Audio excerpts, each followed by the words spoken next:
Good evening, ladies and gents, wherever you may be around the world, and welcome to Splendid Isolation number 248. As always, I'm going to start us off with a bit of a tune. Take up the white man's burden, send forth the best ye breed. Go bind your sons to exile, to serve your captives' need.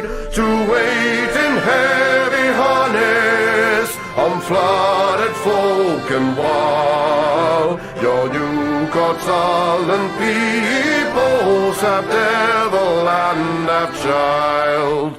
Take up the white man's burden, in patience to abide, to veil the threat of terror and check the show of pride. By open speech and simple, 100 times made plain, to seek another's profit and work another's gain. Take up the white man's burden, the savage wars of peace. Fill full the mouth of famine and bid the sickness cease. And when your goal is nearest, the end for others sought, what's love that heed and folly? Bring all your hopes to naught.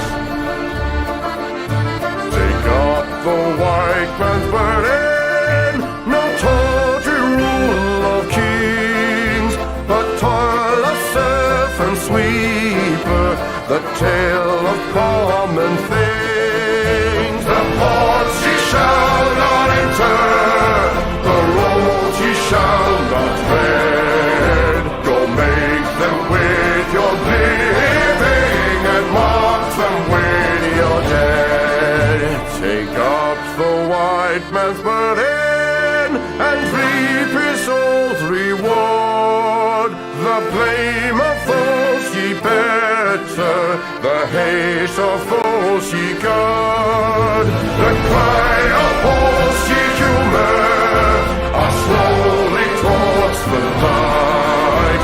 Why brought ye us from bondage, our loved Egyptian night?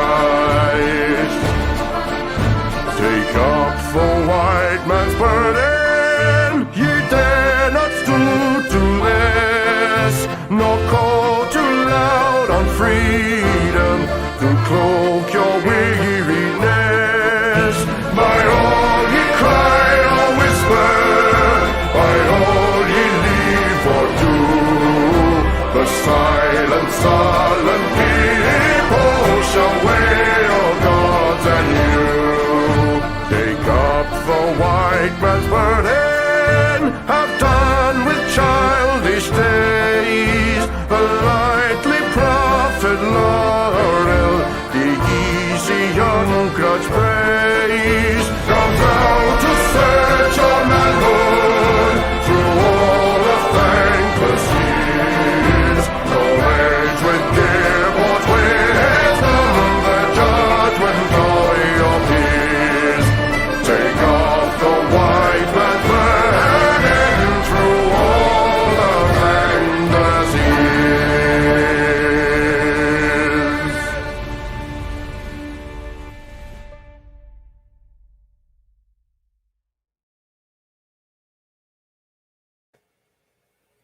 Was, of course, and that was, of course, the excellent Chris Gard. If you like good music, do go and check out Chris Gard's channel on YouTube. He's also got lots of modern rock and stuff like that as well. I find myself singing along with that tune these days, and it's very lucky for you guys that when you play it, it automatically mutes your microphone, because I do not have a single voice, I've got to say. I hope Atman is going to join us later on, but we'll see. I don't know. He may be busy. He's a working man. So good evening to my guests this evening so far, Mercy and Mitch Tharium, and William Grenville, aka AI. I hope I can say it that way. Can I, AI? Yeah, that's fine. So people know you are. I get why you changed it, to be honest, but yeah. It's a bit confusing, AI, as well, because I used to think it was Al for a long So time. did I. So, Yeah, no, that's the trouble with I wasn't really thinking of the typeface for YouTube and Twitter so much. But yeah. anyway, if you haven't seen it, I would just say to people, go and check Wednesday's history stream, which I did with Armin, and I thought it was one of our better history streams. It was about the Franklin expedition to the Canadian Arctic in 1845, and it was mostly Adam and Stream, and I think you covered it pretty well, actually. There's even some illustrations and maps and all that kind of jazz. So if you haven't seen that, go and check it out. This Wednesday coming, we'll be doing our part 2 of Anglo-Saxon resistance to the Norman invasion after the Battle of Hastings, and that will be with Mitch and William Grenville and whoever else wants to join, basically. So look out for that one. Okay, enough waffling. Mercian, you're first on the list today. If I go around clockwise, did you have a first subject for us this evening? I do. If I could, I'd like to bring up the river of trash or garbage. I saw this. I saw this on YouTube. So yeah, interesting one. Okay, Yeah. I'll put the picture up first. Yeah, just so the everyone viewing knows what we're talking about. This is not India or anywhere in Asia. This is Oxfordshire. Mm-hmm. And when I first saw it, I was apoplectic with rage. I thought that was a fake at first, Mercy, and presumably you're going to be able to tell me it's not. It is not fake. I know you won't put the BBC News article, but I can put the BBC News if we trust the BBC, of course. Yeah, I wouldn't even do that. But if they say it's true, then it probably is, because they'll try and protect their clients. You know, there's extra video and stuff and other pictures of it. It is real. Yeah. Okay. Well, that's disgusting in rural England. I mean, how did that happen exactly?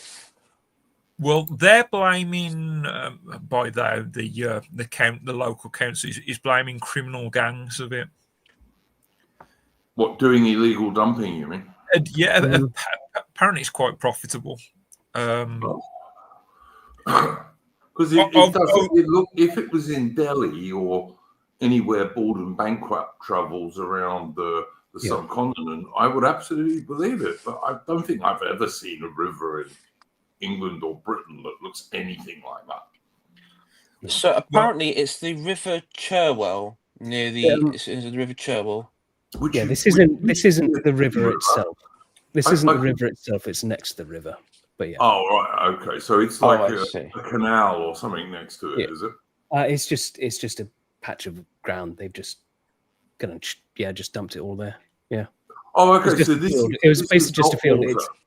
It's just a field, and it's like right next to the water, though. So people are concerned about that. Because all the crap will leach into the water. Because I know people used to go fishing in the Cherwell when I was like a teenager. Well, they've had, because of that storm that has passed through in Britain today, and the rising water, because what happens was around that area of Oxfordshire, the rivers usually break the bank. There's concern that that heap of rubbish has probably, or some of it at least, has gone into the river itself. Are there any plans to remove it? Apparently, the council support it. Yeah, this council, they said it would take. It's basically their entire annual budget. It would take to remove it. And so of course, the British government is so incompetent; they won't just give them a few million grant to do it. No. Yeah. So I'm guessing it'd be Oxfordshire Council, which is Liberal Democrat run. So, aren't they supposed to be greeny for the most part? Well, one would think so. Yeah. I mean, you think that would be a top priority for Lib Dems? It's questionable how this came about. This wasn't something that was secretly done overnight. This is something that's, you can see it's been happening for a long time. They've been dumping this there for a while. And it's also seems to be some sort of industrial process, because all this stuff is all this rubbish, and then they've gone and stuck it in like shredding machines, because it's all been processed, all this stuff. So it's not like they've just, they're just picking up the bins from Oxford, from Birmingham, and dumping them. There is actually some processing. It might even be cheaper just to cover it over, for God's sake. Oh, it's quite high. It's like, I don't know, it's like 30 feet. No, you can see it is by the trees on either side, because there are hedgerows down both sides. It's 150 feet deep in places, and at least 20 feet long. Right. Yeah. I don't believe they don't know who's doing this, because this is such a big operation. The Environment there's cameras everywhere else in Britain. Yeah. The Environment Agency has said that what it looks like is that they've known about this for 6 months, and they kept people away from the land for 6 months. And the reason is they've been putting up signs that there is toxicity in that sort of pond field area where it's all been storing up. But it looks like that they've actually, in some ways, it does look like there's been like an element of covering up covering it up, which is odd, because, well, why would you? And as I think what part of the Oxford Rivers project, someone called Claire Robertson, has basically been saying that it looks like for some reason that the Environment Agency has admitted that there is some hazardous material there. So I'm guessing industrial waste, maybe like asbestos. I don't know, something like that. Can't the farmer or whoever owns the fields on either side of it sue the council? I'm not sure. It depends who actually owns the land. Yeah. Yeah, a lot of farmland around Oxfordshire is actually owned by Oxford University. I mean, a lot of farmland where I am is also owned by Oxford University in the Duchy of Cornwall. So it depends who owns the farmland, I guess. Somebody in the chat, where is it? Here it is.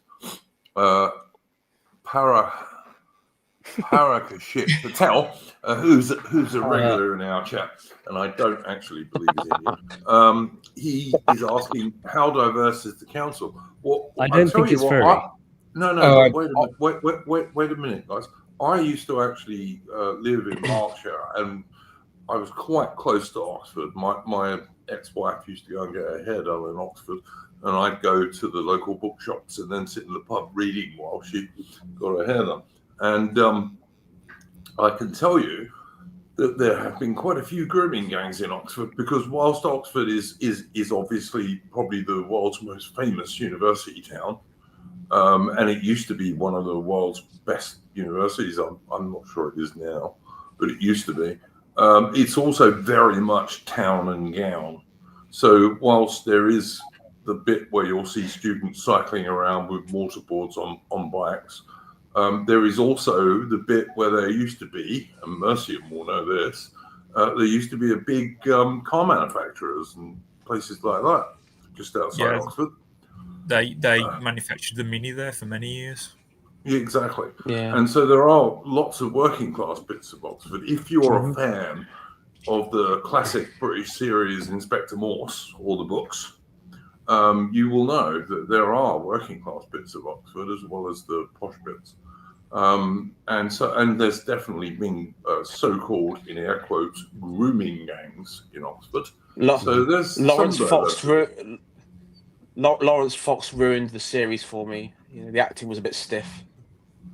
Look, that was not the same series, mate. That was Lewis, was it?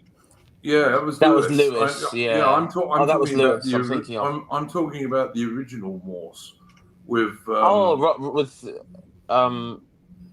only with the guy who used to be in the Sweeney, and all that stuff. Yeah, Shaw or something like that.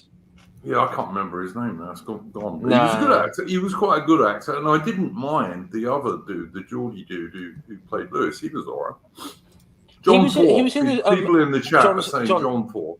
John Ford. John Thorpe. He was also I think he was a prosecutor as well. He was a prosecutor. It was another series he did. No, he was. That was quite good. He was a defense lawyer in that one. Yeah, he was a defense. Oh, was he a lawyer defense in lawyer yes, in that? Yeah. Yeah, but it was quite good. Yeah, it was quite good. That was a good one. Yeah, I remember that one. Pretty good actor, actually. Kavanagh QC, as 30 Wacko says in the chat. Yes, Kavanagh QC. Yeah. But if you're a fan of Inspector Morton, I mean the original series, not the later ones. It was actually pretty good and mostly filmed around Oxford, and that's why I used to watch it, because like I knew that area really well and it showed it really well. But there are quite a lot of working class bits of Oxford, where people used to make cars and things, and there are quite a lot of immigrants in some of those bits. Yeah. Last time I went up to Oxford, it was for a speeding ticket, sort of appearing in the court there, and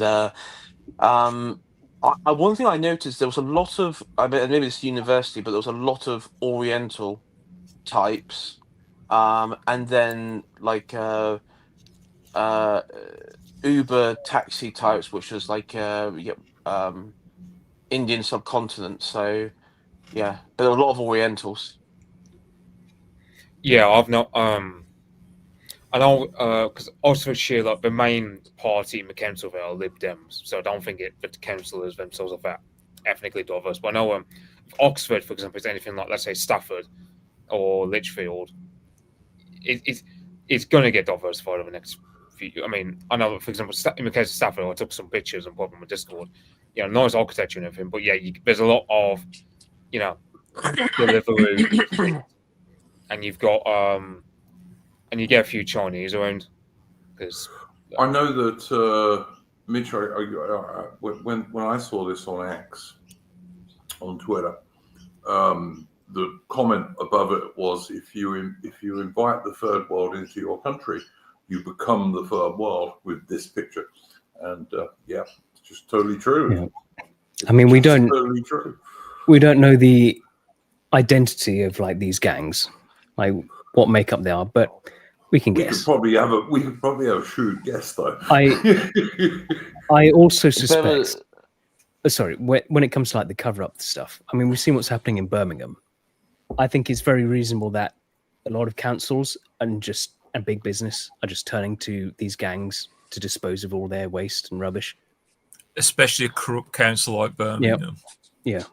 Well, I mean, Birmingham hasn't bothered because who are they run by? Are they anything to do with the million and a half barber shops in every high street, or Yeah, I mean, it's like even like Oxfordshire Council. I mean, it's going to be English people, but that doesn't mean they can't be traitors who just don't give a shit. Well, I sure don't know, given the government are the people that did this. So. It's run by it's people with tribal loyalties. I mean, in some cases you have a Green, a Lib Dem, and a Labour councillor, but they're all from the same tribe. And as you mentioned, you have white English people in those who are just total traitors because they gravitate to the group that has power. It's kind of like the Greek in the Ottoman court who maybe somewhat passively convert to Islam and work with the Ottomans and betray their entire race within the Ottoman Empire. But, it's the same thing. Mm-hmm. Yeah, pretty much. Mercian, did you have anything else you wanted to say about this before we move on to something else? Yeah, I mean, because obviously your first thoughts go to diversity, because this really does look like somewhere in India. I mean, we touched on. Sadly, yeah, it does. Well, it's funny because some diverse commentators went, "See, this is a majority white area, and look at it. Look what all you whites have done to your white area." As always, lying as they always do. But yeah, okay. Yeah. I would buy into Birmingham because obviously Oxfordshire within spitting distance of the West Midlands and Birmingham City Council, kind of far enough to be far away, but close enough to kind of do it. I believe the corrupt foreign-run Labour Council would be very capable of doing something like that.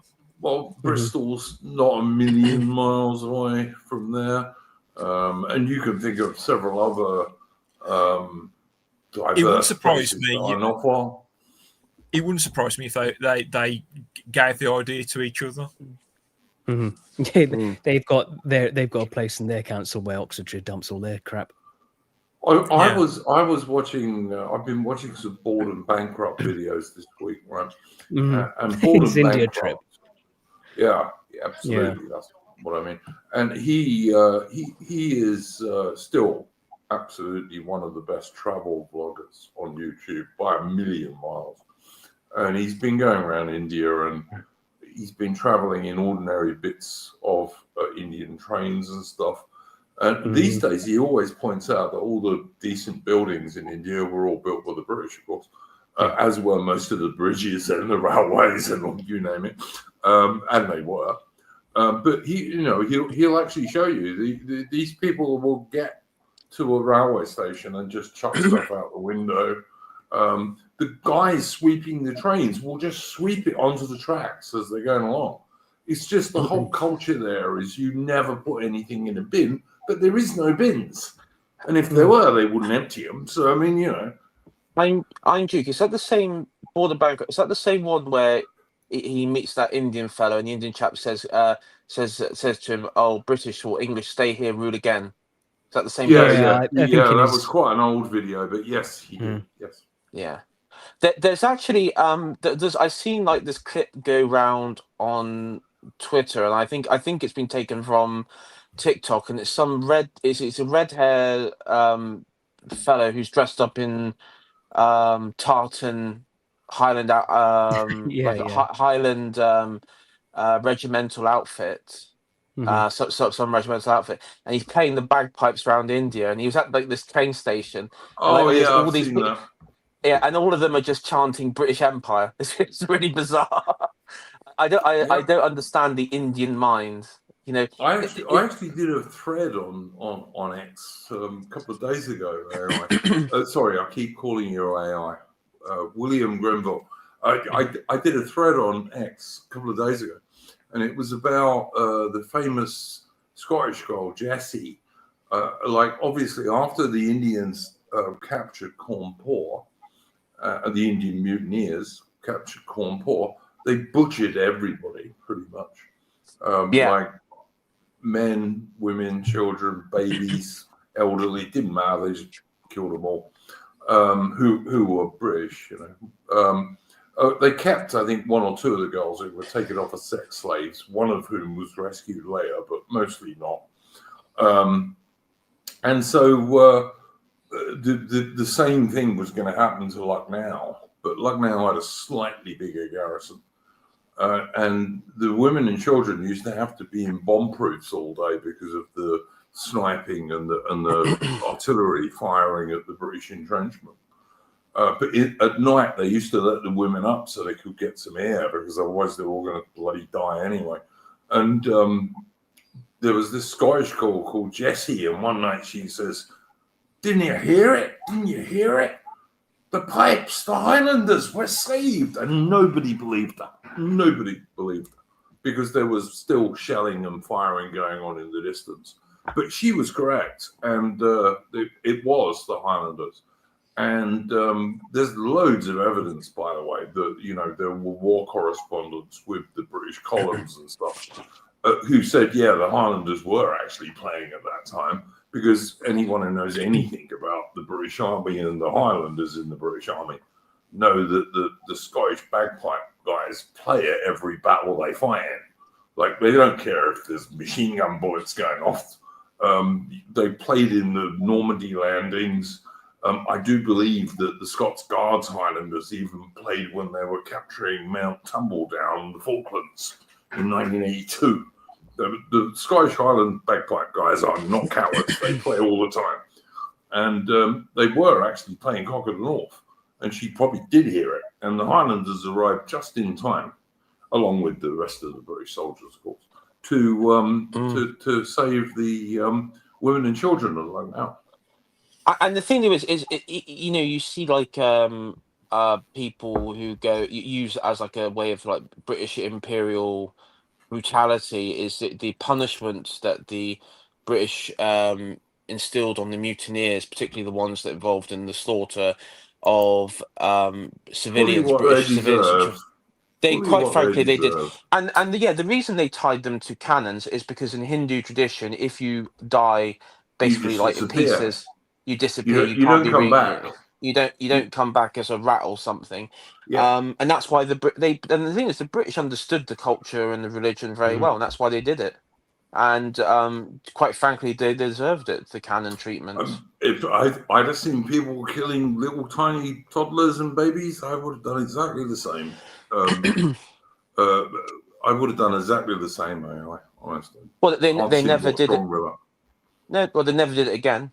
So afterwards, so They didn't need to. well, no, they learned the lesson. It taught them a damn good lesson. Yeah, exactly. Yeah, exactly. A side note, also, Billy Connolly's ancestor was present in I think in artillery regiment. He did like one that what's that TV show? Who Do You Think You Are? And Oh, cool. his descent his ancestor was in the artillery and was out there during the mutiny. What a lot of people don't realise about Billy Connolly, by the way, is he was actually a Territorial Army soldier. Yeah, served in Cyprus.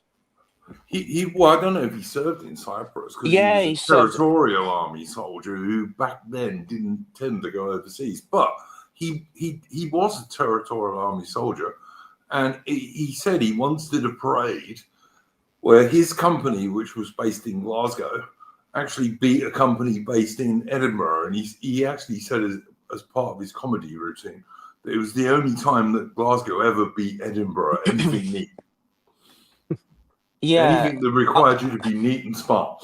So yeah, because one of his early films was like a TV film, and it was this Orange Order, and of course I think he's a Roman Catholic, but he played this Protestant role, and they actually this thing filmed in Glasgow in the 70s. I guess it must have been like the 70s, maybe even early 80s, maybe early 80s.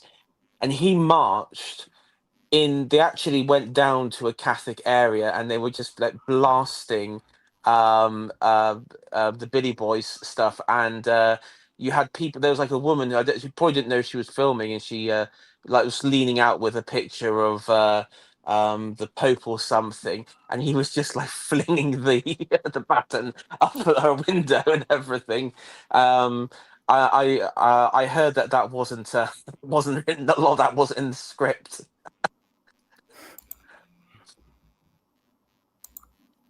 yeah, no, that's interesting. Mercian, would you do me a favour, mate, and take that picture down completely, just because it's taking up space? That's all. Okay, Mitch, did you have a first subject for this evening? I was going. Technically, if it's two, it's a bit Trump. Like you got first one with the whole BBC. Literally, what would be the word? Doctoring seems to genuinely the word. Outright maliciously editing that January 6th speech to make him look like he ordered violence on that day. Like, and it's like the thing is, like, some people are saying, "Oh well, this wasn't done maliciously or anything." I go, I've edited videos. I've edited videos. What would they do, Mitch? What would they do if you or I or Tharium or Mercium or AI produced a video with that much of a lie on it? What would they say about us? Well, yeah, you'd be struck off from journalism as a profession for doing that. But like, that's the thing. Like the amount of like dedication to editing matter, because when you edit it, let's say 2 separate clips and try to merge them into one, you can tell for large part because most people just aren't. They aren't perfect at editing, but the editing skill it required for that clip to be released. Yeah, they knew what they were doing. I mean, I they don't know. there's 100% some they do. in the original first half of that clip. There's some cheering, and they edit that out in the second part, but they keep Trump's voice, but they've edited out the cheering because that would And it clash. wasn't one person, Farrier. It wasn't one person that did that. No, yeah, That, but this that was a whole yeah. technical group that had to do Yeah, that. but like Mitch is saying, that's skillful editing to be able to like splice audio stuff like that. Yeah, and everyone's. I mean, Oh, and of course, Yeah. like the ominous music they stick in the background as well, just to Which really wasn't, hammer it which home. wasn't there. Yeah, absolutely right. But Yeah. if we did that stuff for him, they would say, "Oh, you see these far right lying bastards and all the rest of it." That's what they say. Yeah. But the bias brainwashing corporation can just do that, and oh no, it was inadvertent. Yeah, like fuck. yeah, Yeah. yeah. It's like what's funny is like that particular documentary came out like a year ago, but it's only nowadays we're talking about it because it only just got noticed recently with Trump, going ballistic about it, and he's saying he's going to sue him, which I don't see the point about because at the moment the BBC, I do. Because the BBC are if public. if he wins, so it's not going to bankrupt him. No, because the government will pay it. But you know what? It's not going to make them popular, mate. But everyone hates the BBC. Like the BBC license fee is going to. No. You misunderstand me, Mitchy. I don't mean it's not going to make them popular with us because we hate them anyway, as we rightly should. But I mean, it will make them unpopular with their allies. Like if they cost the government millions, that will make them unpopular with their allies. That's all I'm trying to say. They are losing a lot of allies on both sides at the moment. Oh, look, I want them defunded. I really do. I mean, Morgoth had a really good post on X earlier this week where he said, like, many years ago, long before he was fairly well known in our little circles, when he was still like struggling to make a living as an ordinary dude who no one had ever heard of, his TV wasn't connected to other channels, but he still got like a 350 quid fine for not having a TV license. I'm sorry, why? Like when I lived in the UK, I didn't watch BBC. Mm-hmm. And if you don't watch BBC, you don't have to pay their fucking TV license. No. And it's a con. Yeah. Sorry, they pretend they've got a lot more power than they do, like with their fine enforcement people. You don't have to let them in. They're nothing. It's They've like got no the power detective whatsoever. ads. Yeah. Which never existed. There was never such a thing as a detective van. Yeah. All it was a van with a stupid aerial on the top with nothing inside it. Yeah. Yeah. To answer the highlighted comment in chat there that you got there, why did it take 4 years to come out? Now, there is some that view this as this has been used to remove the director. And like this is like actually like this because it's quite this has been in the works for 4 years. This came out panorama and the footage and stuff it was doctored over, and it wasn't just the panorama. The footage had been doctored since Jan 6 4 years ago. Wasn't this on the news? Wasn't this particular clip? Sorry, I might be wrong, but I heard that this particular clip was just before the second re-election. It was, but the footage itself that they were using and the actual like news coverage, if you remember from, like, I don't know if anyone remembers, I watched it live on newscast back in 21 on Jan. Because I remember watching Jan 6 live, and I was watching Don the Pleb as well at the same time. So I was watching Don the Pleb then as well. Yeah, excellent, excellent. I was watching Don the Pleb, so I was watching it live, and then I was watching the BBC News cover it the following day, and others, and what they had done is basically that clip that you saw had been edited beforehand, and so that's all been missed and everything. But it looks like that there may have been in this an internal coup as such. I mean, depending on how you want to frame it, but some sort of internal bit, and that this was used as a way of getting rid of the sort of the current key people in positions or what have you. The I only would thing also say this, AI William Grenville. If you were watching Don the Pleb as I was, you will have seen that as soon as he saw anything was not nice was happening, he just walked away and took his people away from it. He had I was nothing to in. do with anything. It was Don the Pleb and Staff Sergeant Sniper, who at the time I was in contact with. I was in contact with Staff Sergeant Sniper, and he was actually on. I'm still in contact with both those people. They're good guys. Yeah, and it's a shame. So the last time I was in contact with, I think both of them was during the last election stream. But I remember I was in contact with them before, and I think it was on Harrian's channel or my channel. I can't remember, but I remember. God, not Harrian. But this is when we were all friends. This is when we were all friends. Before Harrian showed what a traitor he is, you mean? Yeah. Yeah, and I remember saying, you know, you're going to go to the capital, and of course, based Liz the eunuch, or whatever it was, she was attending. Yes, Charlemagne, I remember. all I these remember. people were attending. Charlemagne was also there. Yes, he was. Charlemagne was there, and I remember saying, "Listen, I feel like this is a trap." And the thing there is, Don the Pleb and Staff Sergeant Sniper were like, Weren't "Oh yes," stupid anyway. No, they were like, "Oh yes," they agreed that there is full potential for trap here. As soon as things started happening, they said to their guys, "Right, we're out of here. Go." They didn't do anything wrong whatsoever. No, because they streamed the rest of it from like a hotel room, if I remember correctly. They were like, walking away from the capital and everything. Yeah, absolutely right, mate. Yeah, they never went anywhere near it. Of course, that still got him arrested.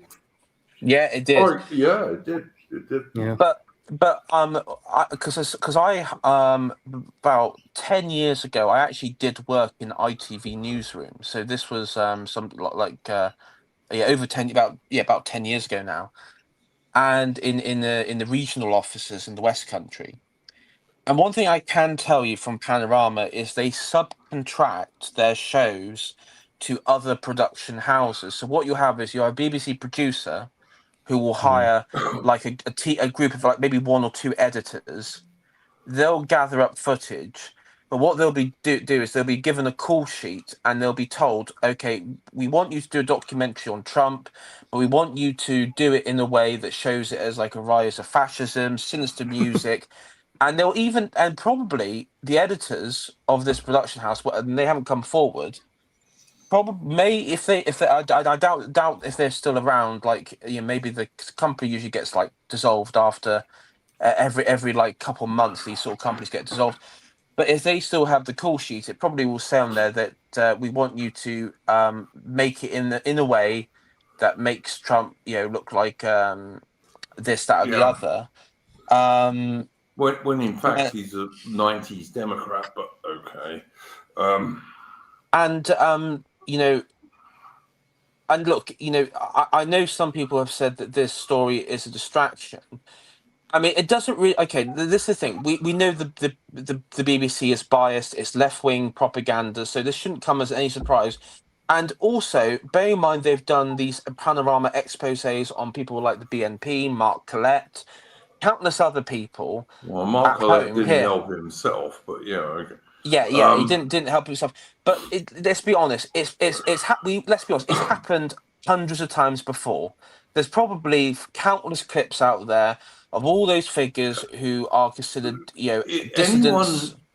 Anyone who doesn't understand that the BBC, the biased brainwashing corporation, is your absolute enemy if you're a patriotic person, is a bloody idiot, frankly, at this stage in the world. I will say, like, I'm not, because I've seen some people saying, like, I've seen people in our circle saying we ought to like just sell it off, and like, I'm not a big fan of that. I just say, just get rid of the people within the BBC. No, I totally defund it. I'm sorry, Mitch. I don't agree with you about this. defund it totally. No, but BBC has a I reputation. might for keep it, the like it or not. archives. I'd maybe keep the archives under something separate. But the actual organisation itself, totally defund it, and if it goes bankrupt, good. But this is the thing. Most of the BBC archives aren't actually on BBC property or in the hands of BBC people. Like, for example, the one that Doesn't surprise me. ITV, when I was in the West Country, they had an archive room under the studio, and it was full of BBC documentaries and TV shows, like some original I've Doctor Who seen tapes. I've seen people talking about like classic TV shows like Dad's Army and stuff, right? Sure, let's keep those, but because back then the BBC wasn't totally anti-British, although I would argue it's been going anti-British for a very long time. Mhm. But yeah, okay, I don't want to get rid of Dad's Army, but I do want to get rid of all the people who run the BBC, every single one of them. Right. And I want to get rid of the license fee. Can I just say that Richard Phillips is saying it's not true, you have to pay the BBC license fee to watch any TV. But in 2025, Richard Phillips, you might use your TV purely to watch the internet. And if a TV license guy comes to your door, I strongly suggest you tell him that's what you do. Don't allow him inside because he's not allowed to come inside, and tell him to fuck off. They did I want was- to. They did want to extend it in case you like if you have Netflix, you've just got Netflix and television. BBC also wanted a license fee for that. Why? It's just, I know, Why? right? They've managed to apply it to iPlayer, but there's a get around for that because SC4, the Welsh Channel 4, is on iPlayer, and you can watch SC4 on iPlayer without a license. So there you go. That's how convoluted and bureaucratic it all becomes. And of course, our American friends very rightly claim every time that anything happens in Britain, have you got a license for that?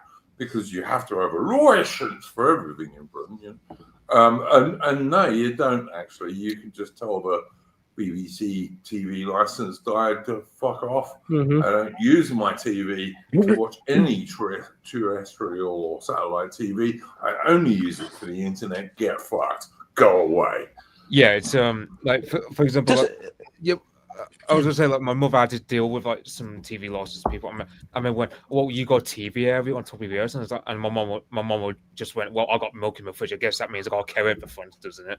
Every British house has a million-year-old TV license on TV aerial on its Yeah. house. Almost every house in Britain has that. Yeah, but it's You probably wouldn't use it even if you did watch TV. as I was going to say, even though we're going into comedy shows, that's not exactly good defense of a BBC for most people because you go, well, we can watch them on Dave if you've got TV, or you can watch them online. There's websites. They've got Only Fools and Horses website where you can just watch all the episodes. If you sort of like, you don't need the BBC. You can watch. You as you and I both know, Mitch. You can watch almost anything that came out in the last, I don't know, 30 years on the internet without having anything to do with any TV station. Mm-hmm. Try more like 100 years. I mean, I can watch something like 1915. Like, I mean, well, even yeah, just, but only some things. There are things that I'd love to be able to watch. Like there was a series I liked in the 1970s when I was a very small little boy called The Regiment, which was all about a British regiment at the end of the 19th century. I've never been able to find that. There was quite a good Roman series that Survived a Jive tweeted right back. I remember watching it. It was on YouTube. It was an old BBC one from back in the 70s or 80s, and it was along Hadrian's Wall. That was quite a good one. You can legally watch a lot of stuff on YouTube if you Yeah. type in the phrase "free with ads." You'd be surprised. I've just watched the. There is a Gladiator. lot. Yeah, there is a lot, mate. Yeah, there is a lot. And you can There watch is that a lot. legally. That's not like some random upload. That's that'll be like the people who own it. Like I said, I watched Gladiator the other night, like the proper Russell Crowe, Oscar and Emmy award-winning, critically acclaimed Gladiator on YouTube for free. There's lots of good films like that. Just type in historical crap, but all right. Well, I know, but it is a good film, though. Yeah, it's a good film if you don't know anything about history. Well, Because if you do, it annoys you. I did have an idea of a stream, if you wanted to follow it through, that talked about all the famous historical films, what they got right, what they got wrong. Oh yeah, that'd be good, Mercy, and I'd happily do that, mate. I reckon we'd get guests for that as well. But I still say the best historical film that I've seen recently that I would still rate as halfway decent has to be what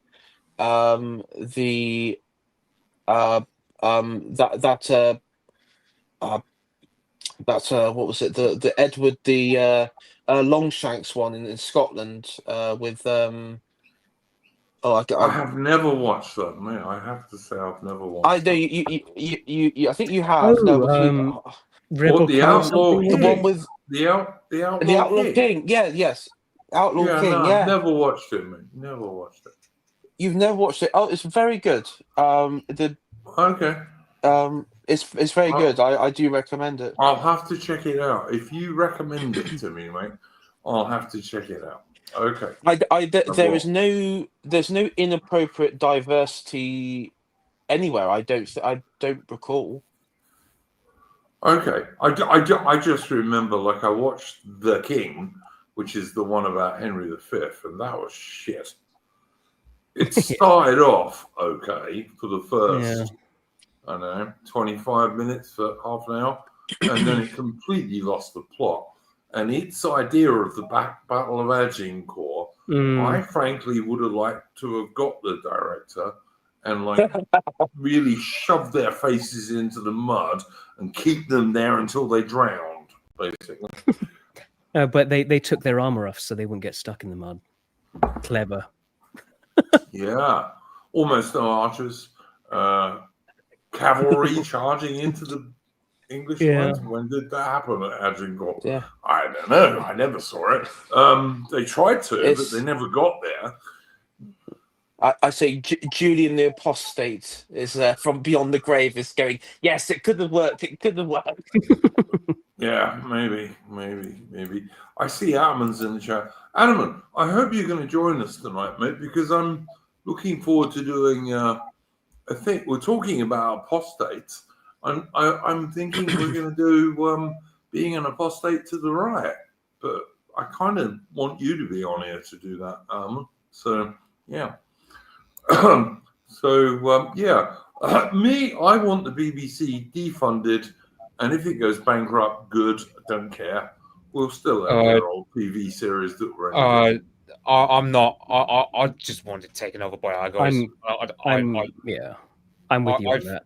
Yeah, like the BBC has a certain reputation it does for a reason, and I'm going to look. It's a good use of our nostalgia is so not good for us sometimes, guys. I've got to say it does involve firing everyone in the BBC. Well, yeah, it would need to be just about everyone down to the newest junior. But yeah. Because you can go anywhere in the world and they know the BBC, especially their old stuff like Top Gear. That was huge soft power for us everywhere. Years and years was thrown away. I was listening to a Bowden speech where he recently actually, and he was talking about the BBC, and he was jokingly saying about how if him and the people in this room had access to the BBC, how it'd be radically different. Because the thing there is, one thing that the BBC loves to do, apart from doing down British people, but the way that they target the British people is by this sort of victimhood mentality, which you could say is sort of maybe some sort of bastardization of Christian morality or something like that. But it does target someone in that. If you use the institution as the BBC, and look, when it comes to state broadcasters, I'm not sort of standing here crying freedom. I think a state broadcaster can be a good thing, for the right state, for a state that does the right thing. Of Yeah, course, the I BBC get doesn't you. do the right thing. I get you, mate. Yeah, if the BBC, the bias brainwashing corporation, as I like to call it, if it put out pro Anglo-Celtic indigenous white people shit, yeah, I'd say great. But it doesn't. It does the complete opposite. Yeah, but so Yeah. every single time. But that's the thing. Like, I'm not. Well, I don't see the point of selling off. You're just going to sell it off. Okay, you're going to sell it off to some. Oh, you're going to sell it off to Jeff No, Bezos. I don't want to sell it off, Mitch. I want it to cease to exist. I want it to no longer exist. Okay, and who will take the place? It would just be. Don't care. Can I not to jump in and announce, but isn't kind of one of the other problems with the BBC if you put lots of effort into taking it over that like barely anyone watches it at this point? Like, Yes. like, well, no, Yes. people do watch it, but they're like of a certain demographic. I mean, And they're not really wanna people keep whose it- minds have been changed at that point. anyway. Adamant, do you want to keep EastEnders going? Because I don't. No. I think there is. I don't think that would be a problem if you took it over and turned it into something quality again. People, like you see it with video games and other like individual TV shows and stuff. They might have a bad start and then they're able to turn it around, and people do return. Yeah, well, it's kind of like I'd sooner turn it into Imperial British Broadcasting, and different company, different people, totally different mindset.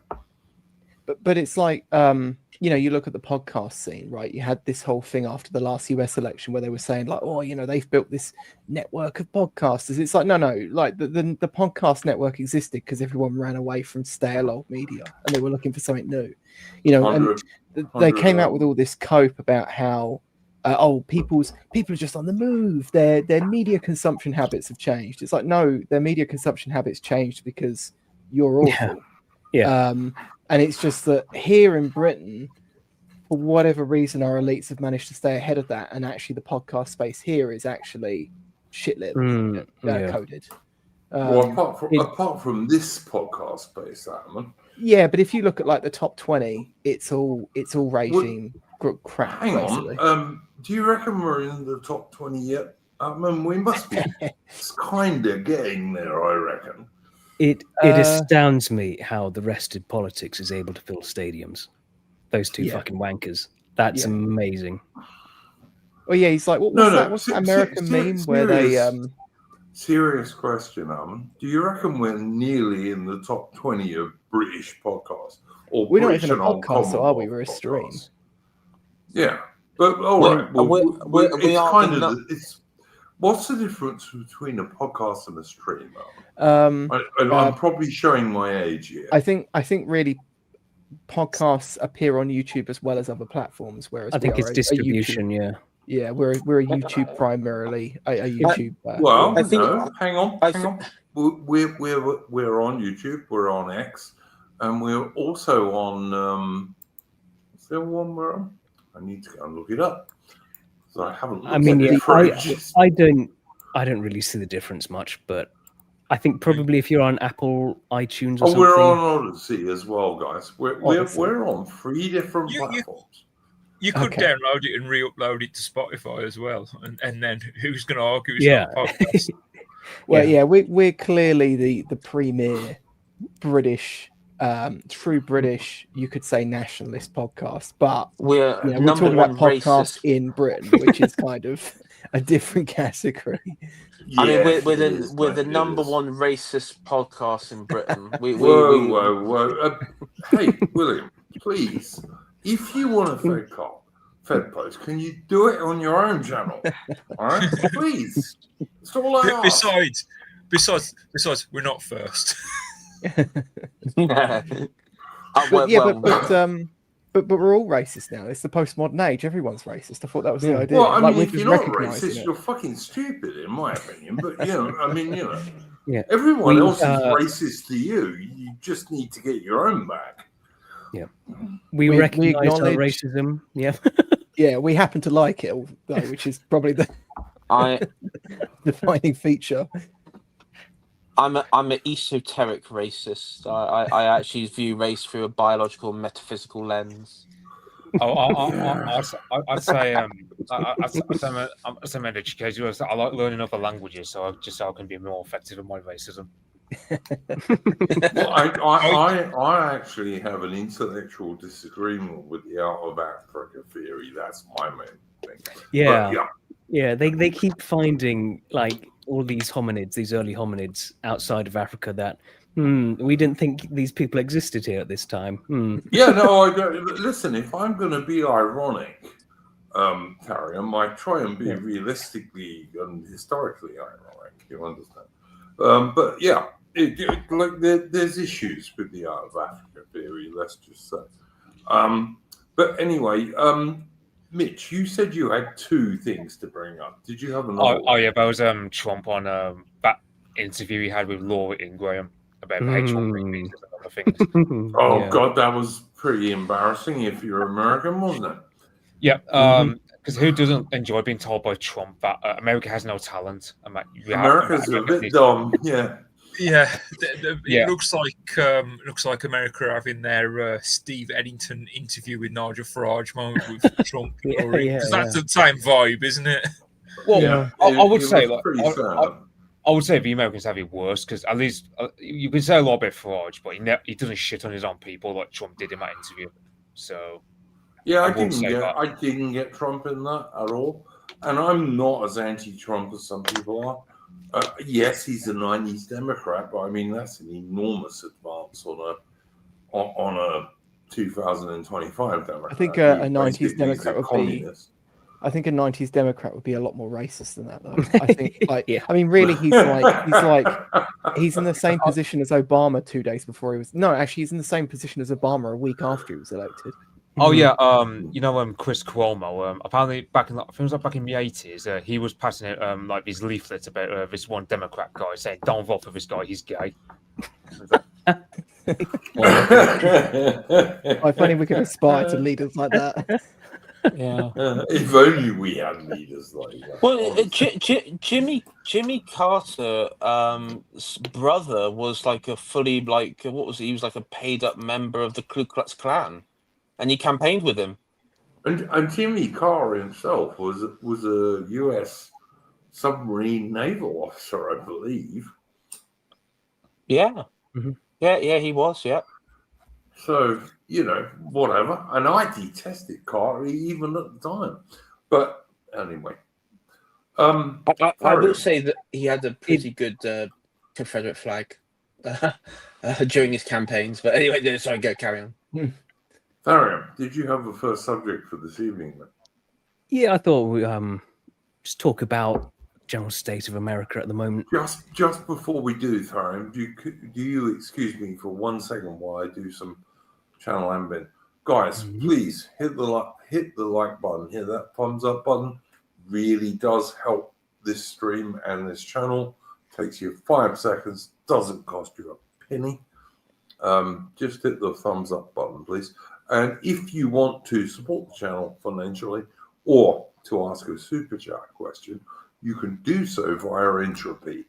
And if you look at the chat on YouTube, there is a link at the top of the chat for you to do that. I beg your pardon. Carry on. Yeah, just general state of America at the moment. And obviously all the Americans who watching us, you are all fine, upstanding individuals. But it does, and we've mentioned it before, the sheer arrogance in a lot of the American right wing is really badly misplaced. Interesting question, Darren. First of all, I agree with you. There's loads and loads of good Americans, people like Don the Pleb, who we talked about earlier. Really, really good American guys. And by the way, Don the Pleb fought for America in Afghanistan and then got arrested by the FBI because of January 6th. So try and go figure that one out, even though he was nowhere near it. But anyway, there's loads of really good, ordinary, average Americans like us guys. We have one or two of them on this stream from on occasion. But yeah, the people who in America spend their time saying, "Oh, fucking useless Europeans, fucking useless Brits." Yeah, those guys get on my nerves, to be honest. Like Because the Jack Prosobiec and stuff, all these fucking magatards. Oh yeah. They revel in any misfortune that Europe suffers. And it is well, I'm not part of Europe because I'm a Brit. but that's how they view it. To the EU. They include us in that. They include us in that. Yeah, They the umbrella. I mean, the worst one is that her name is Valentina Gomez, and I've had like this really that Texas woman. Yeah. Now, I thought she was in her. Sounds a little bit Mexican, I have to say there, mate. She's running for one of the congressional seats in Texas as a Republican, and she. I thought. By the way, number one, I thought she was at least like in her like 30s, about my age. She's younger than me. She's younger than me. She was born in '96. She looks like she's fucking like aged 10 years. Anyway, that's a separate issue. But my main problem with her is, apart from that, she's like this crazy Zionist. Everything she speaks about, or aren't they always? But everything she speaks about to camera or posts or to social media is just a lie. So this is the thing. There was this story going around, and there was this clip of like this ceremonial chaplain role for Southport Police, right? Now, and it shows this clip of this Muslim chap who was elected to it. And now, as people will know, there's more than one Southport than just Southport here in Britain. It was Southport in like bloody Michigan or Minnesota or somewhere like that. And it was it was quite clear it was America because of the badge, the star badge, the gun holster, the general look of it. The police cruiser. I mean, it was obviously America, and she made it out like it was Southport in Britain. I mean, and it's like, the Muslim hordes are taking over Southport as we speak. Only I can stop Texas. And look, I get it. She's trying to, and she's trying to run this campaign of, this campaign of like, Texas and everything. But the thing though is that there has to be a point where, okay, yes, these groups are a threat, but you don't need to fucking lie about it, because when you start lying about it, that then people, the left, can just say, well, it's total false, it's total fake, because they're lying. It diminishes it. And it's kind of the same reason what pisses me off about Elon Musk and on Joe Rogan talking about the grooming gangs, but the way he described it is like, well, all English people are like hobbits in villages, and he says all the grooming gangs happened in the home counties, and suddenly every child was raped in like fucking Buckinghamshire or something. I mean, it was totally false. It was totally bullshit. And yes, there is grooming gangs. William Granville, could I just say to you, you're the next guy up, right? After Darium's stream, and you can talk about anything you like. But please, when you're talking about these things, William, and I understand where your anger comes from, can you please do it sensibly? They will do it very sensibly.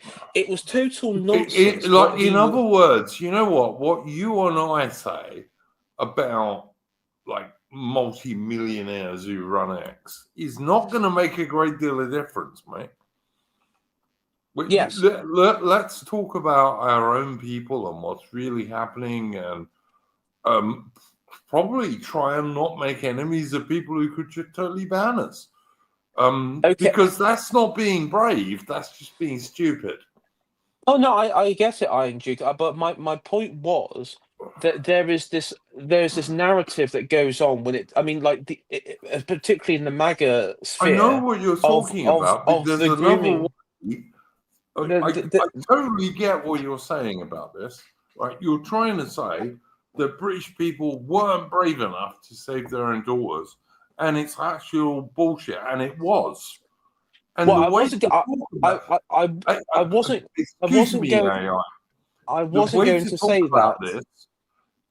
If that's not what you were talking about, then I don't know what it was. But the way to talk about this is to turn around and say that dads who tried to rescue their girls by their daughters were arrested by the British police. That's the way to talk about this, because that's what really happened.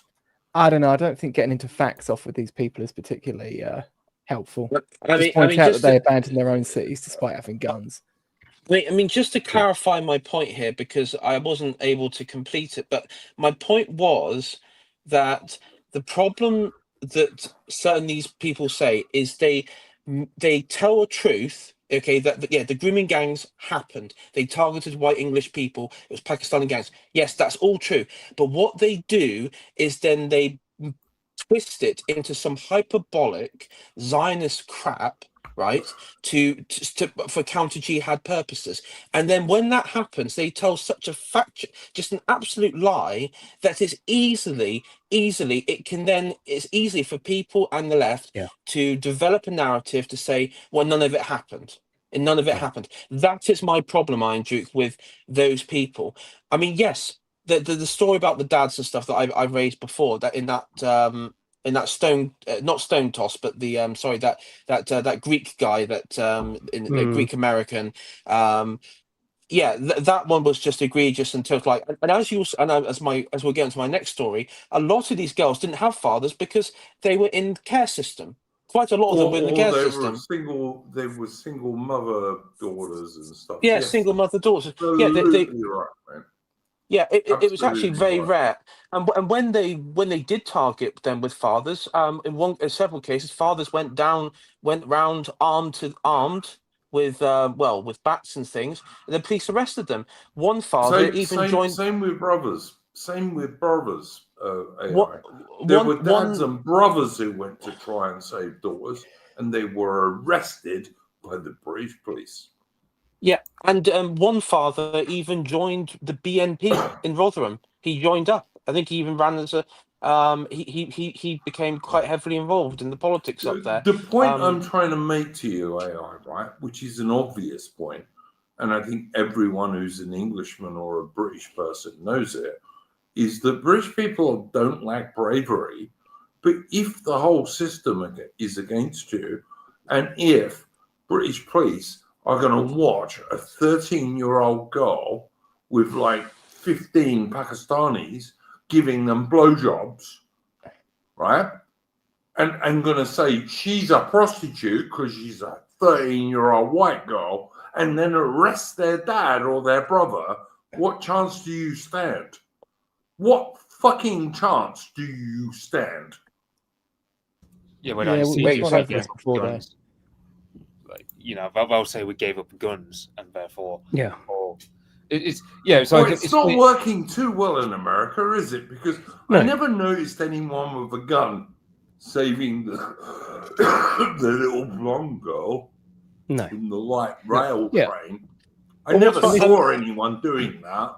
What about the MS-13 gang that have been trafficking not just like the Mexicans and Latin Americans, but also American teenage girls in those southern states, like particularly in drug muling them? What about them? What's happened? What about that? You know, but you go to this is the thing, William Grenville AI, is we spend so much time arguing against each other when basically it's a waste of fucking effort, because all it is we're extreme right wing. The Americans who say this are extreme right wing, and everyone else just ignores it. It's just a waste of effort, basically.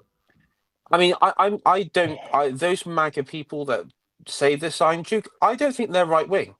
No, nor do I, mate. Nor do I.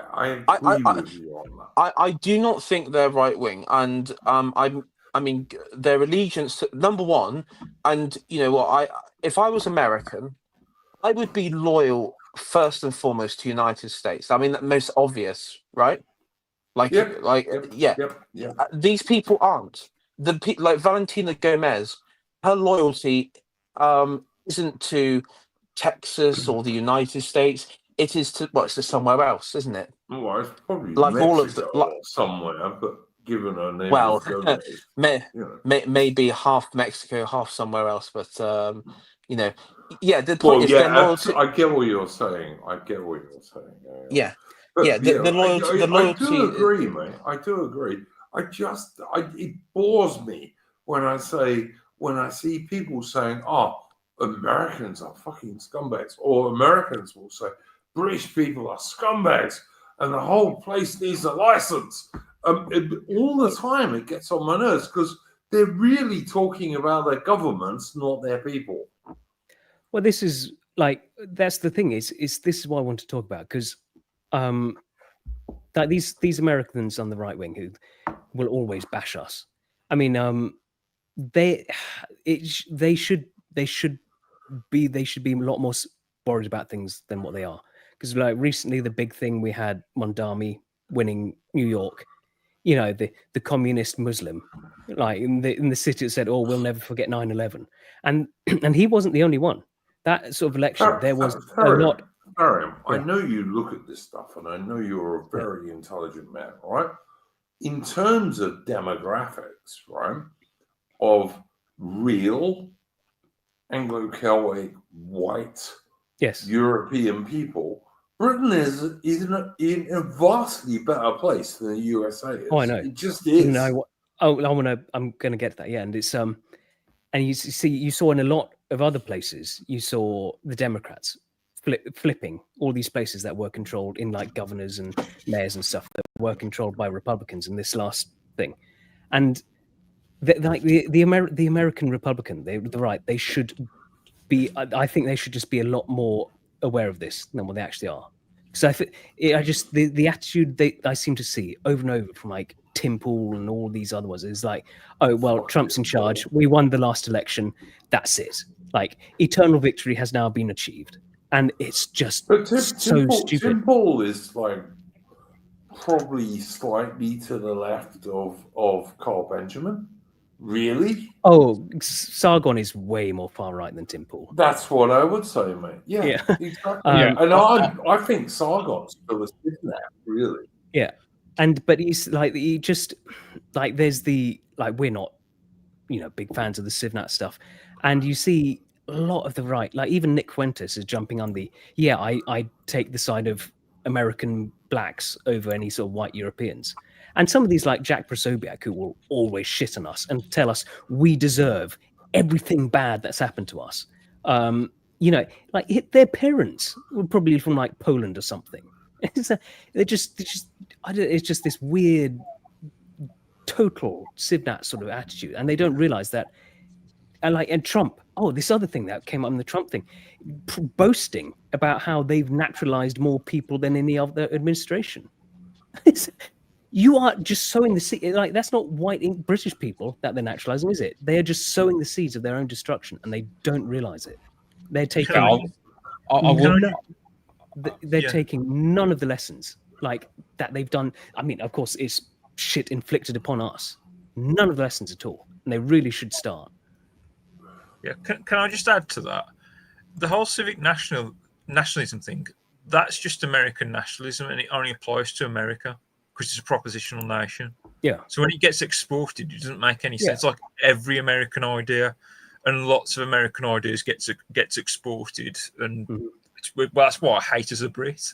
A lot of American ideas being. Oh, and you hear like shit libs. I mean, you've seen this a lot recently. They've been going on about Farage importing Americanized issues. Doesn't he realize that these people are just as British as anyone? It's like, that is the American import spastic, like. Like I don't deny that. Like these Black Americans, they are American. That's just how the nation is. But they need to be aware that you can't. If you just flood it with Britain, mate. Nothing to do with Britain. Yeah, there were virtually no black people in Britain until 1948, and even then, for all history, for all our history. But it's that they do need to be aware that you can't just like they've got a lot more of a Southern American stuff and Central America problem there. But it's like you can't. Your nation is not the Constitution, right? It's people. And you're seeing this with New York. I think New York is only about a third actual New Yorkers these days.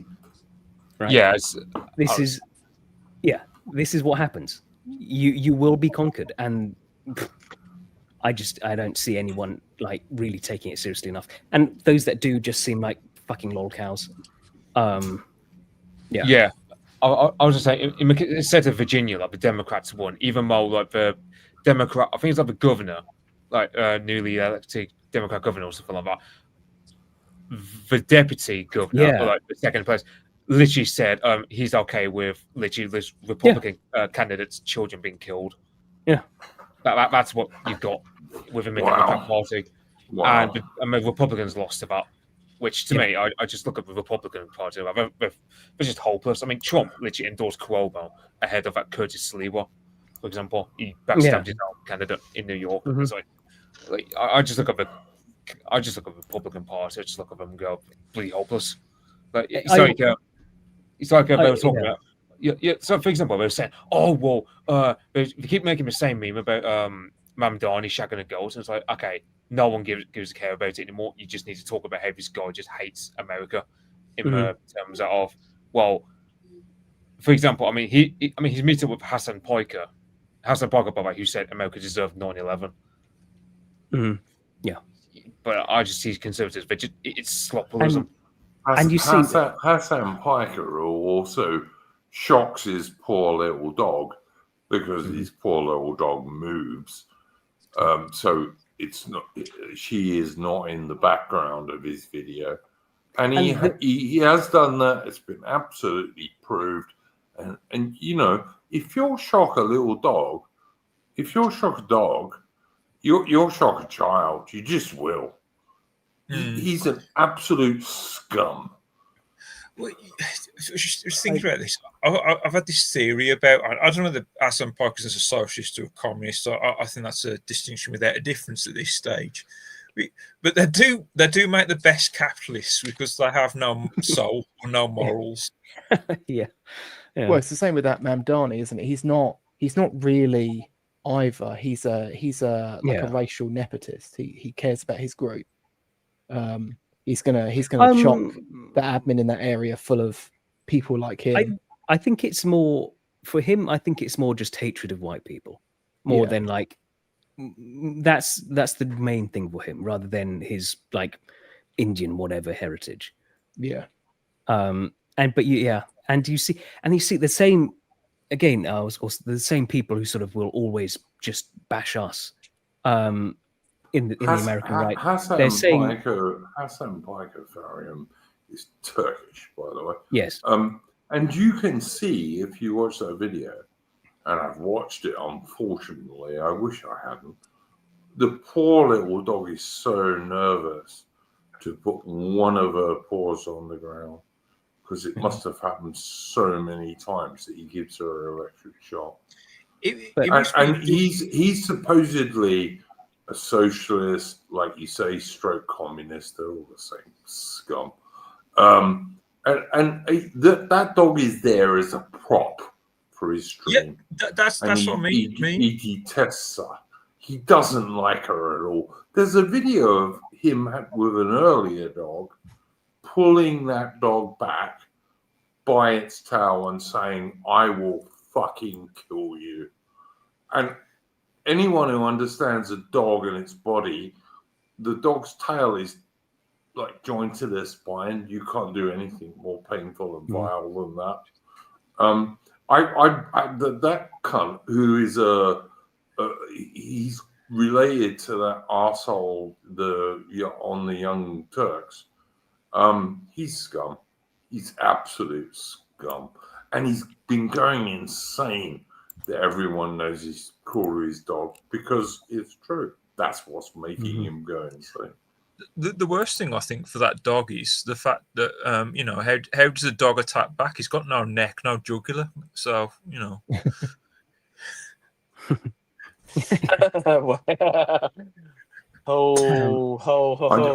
don't laugh at dog jokes, mate. I really like dogs. No. That was a Hassan Piker joke. Trust me. I know, mate. I know. I like all dogs in a fair number of humans, but I'd absolutely use a shock collar on St. Hugo or Hassan Piker. No problem. Yeah, I mean, you say you like a fair number of people, but I don't like Turks. So I dislike a fair number of people, I think. Yeah. Same, mate. Look into the Crimean War. You won't find many British soldiers who had much nice to say about the Turks.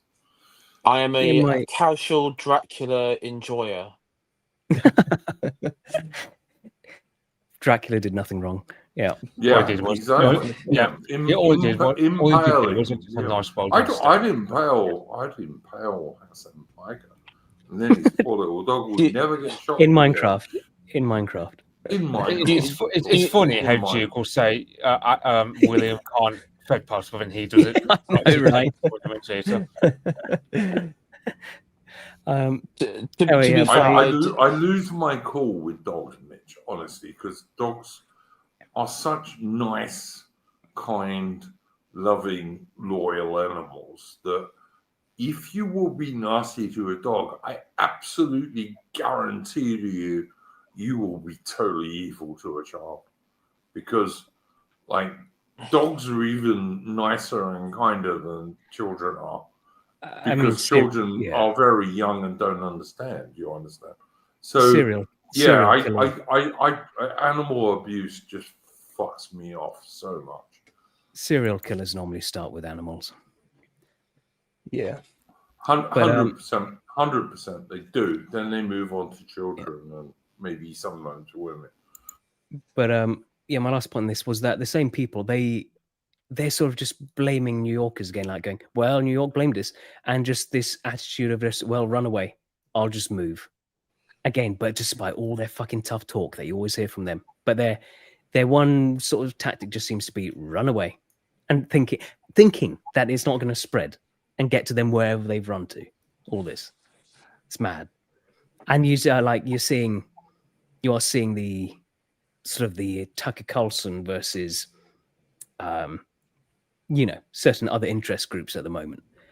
And that's an interesting one, Terry. It's unclear who's going to win, because you had the Heritage Foundation at first coming out defending Tucker, and then bam, instantly folds.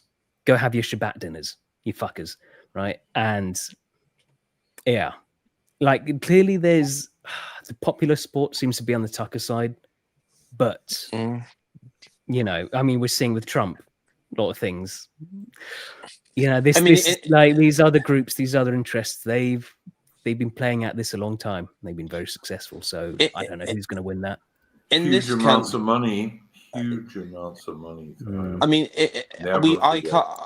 I covered it recently. Connor Tomlinson's little trip to Israel, which was paid for by the Herschel Institute. I mean, the way that he got around it was says, well, Israel didn't pay me. Well, an Israeli NGO did. So, I mean, it might as well be the same thing. It's the same thing. But you also had, like, on Nick Dixon's show, that that quote-unquote Scottish comedian who you see on the Lotus Eaters every now and then, and see on GB News, that Leo... What's he called? Who's basically like he's come out to do like a different spin on Zionism and saying, well, we should all be Zionists for our own countries, and it's like, well, yes, but you're not. The thing there is, Leo, you're not, and you get animated about this. But the thing there is William Granville AI, but then look at Tommy fucking Robinson, who was just. There for weeks and weeks and totally paid for by Rebel News, which of course is a Zionist channel based in Canada. Well, yeah, and everyone can see past it now, aren't you? I mean, but one thing that Leo Crease or Curse or whatever the hell his name is, and Tommy Robinson, is that they will say Israel must be like an ethno state because there's only one, Jewish state in the world. Well, there's only arseholes. There's only one English and Scottish state in the world. There's only one England and Scotland in the world. And so whenever you get ethno-nationalists for our own people, they run to the hills and cry Nazi. So these people are just absolute fucking morons. I think that Tommy trip to Israel, though, was kind of good for us because there was also a lot of really bad clips for him in that of just humiliation. Yeah, I watched. Unfortunately, I watched. He even went round the old city of Jerusalem and you know, sort of asking Arabs and everything. Yeah, Yeah. Arabs there, like Yeah. what's it like living in they weren't in the Palestine bit. They were living in Yeah. in Israel, and they were like, yes, it's wonderful, it's great. And the thing was, the camera pans back, and you have like fucking Yeah. like 20, 30 IDF soldiers there. Yeah. It's like, well, of course he's not going to say anything. Ignore them. Yeah, ignore them. Yeah, ignore them. I mean, of course he's not. I mean, I've seen more convincing trips to North Korea, to be honest, than that. But Yeah. Anyway, but yeah, so that was just my main point. Like, But Americans there are still shouldn't. guys. There are still idiot British guys who think Tommy Robinson is a British nationalist.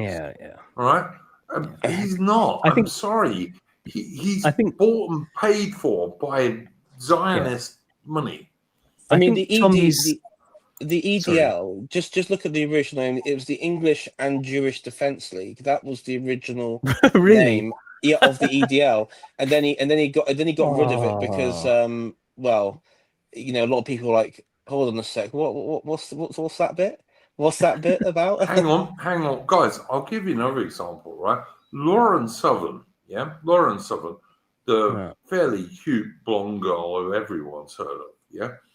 And of course, these days she's coming out that, and this is moving on to what I think is going to be Alman's subject in a minute, and it is certainly going to be mine. If you looked at Lauren Southern and she was this innocent little girl, as you'd have to imagine, even though she's well into her 30s, they would be showing her a doll and saying to her, where did the dissident right help hurt you or touch you, right?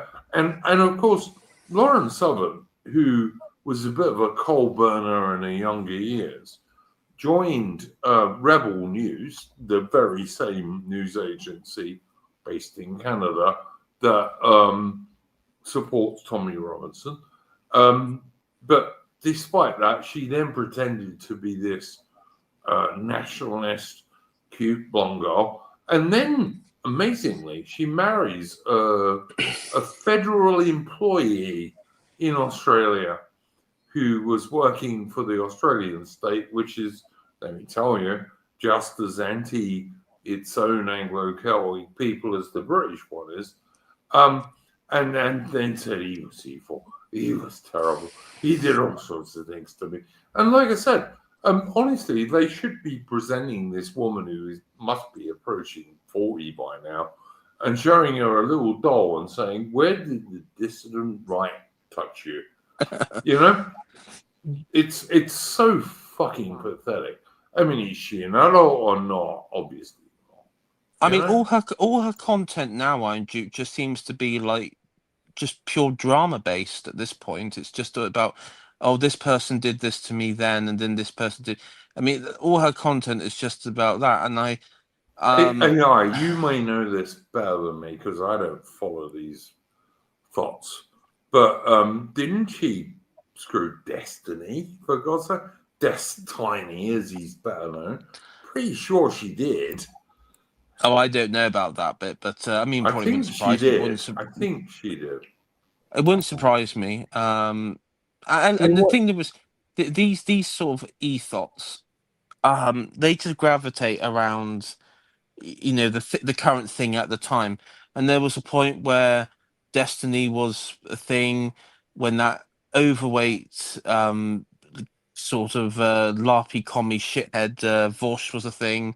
He's sort of gone into the woodworks now because, well, he's having his own legal problems, which will probably come out soon, let's say. I mean, now, of course, we have Hassan, who shocks his poor little dog through her shock collar because she dares to move as a prop behind his stream. But yeah, no, same. They're all the same, these people. I just, And- I and- really don't and- want to hear about Vorsh's animal abuse scandal. That's all. I'll say. Oh, who's abusing who with Vorsh? Is it him or the horse? uh, God. The horse, but he liked it, so it's questionable whether it counts as abuse. Oh, I do think the online left. I do think the online left, and I watched that interview with AA with that like that self-styled sort of social, like true old left. Hazaldin or Caleb Morpin. Caleb. I do agree that the online left are just totally astroturfed freaks, nonsense, paedophile, and you know, the worst scum on the planet, and it's basically just like a system stitch-up job. The thing was, like, if you think about it, Destiny, Vorsh, and Piker, all of their views, like if you look at their origin stories, it was always amplified by the algorithm. They never got it naturally through, you know, like if you were to look at Iron Dukes or my channel or other channels, you can see, oh, you know, you had Morgoth here, or oh, you had this person here. It boosts up your profile, boosts up your numbers. You could probably chart like, oh, this is where they had AI. This channel has taken 5 years to get to less than 2,300 subscribers. So, yeah. But that's what I mean. You know, the algorithm isn't boosting your channel, Iron Dukes. It's not boosted it at all. It'd be nice if it did boost it, but it's not. But with those people, it is, and there's a reason for that, and it's because the left. I mean, we want the right being captured. The left is totally captured. The left doesn't really exist, to be honest. I mean, it's not even. It doesn't even hold to true Marxist-Leninist principles in any capacity now, apart from a few randos online. But even then, they're still corrupted with shit liberty. Oh yeah, I mean, like I know it's kind of old hat to just dog on the left the whole time, but I mean, for starters, there's not a single one of them that you can't find at some point it's taken money somewhere. Oh yeah, and it's 100%. like, you know, they sit there and they go, no, we have to work really hard for our things too. The right wing channels, they're raking it in on the super chats, and it's like, but you look and it's like there was that guy that crashed out a little while ago. Dave the Distributist used to do reaction videos to his stuff. I can't remember his name, but he used to do like the cartoons, and it was called the Alt-Right Playbook. And he sorry, was it Stone? Is that Stone Gate? Was it? I can't remember his name. Never mind. Just carry on. Yeah. And he like had this major crash out where he was like, oh, you know, I'm Innuendo Studio. Someone said it in chat. And he's like, I can't make a living. I've got all this debt. Try running a company on as little money as I make from YouTube. And it's like, you probably pay some Indian on Fiverr, like, you know, like 20 quid to make you to make you some sketches, and then you just like write a script and put the video together. Like, you're one guy. It isn't that hard, you know. And these people are putting out like less than one video a year, and they're like sitting pretty on like hundreds of thousands of subscribers. yeah. It's just BreadTube was so bad for the communists because they realized I can just get paid and not work. Yeah. Well, there we go. Yeah, and it's allowed like just the biggest load of shit to rise to the top as well. Yeah. But Caleb, and the funny thing, guys, is that if you look at people like Des Tiny, right, he's got loads of allegations of having sex across state borders with underage girls, like, and not one, 2 or 3.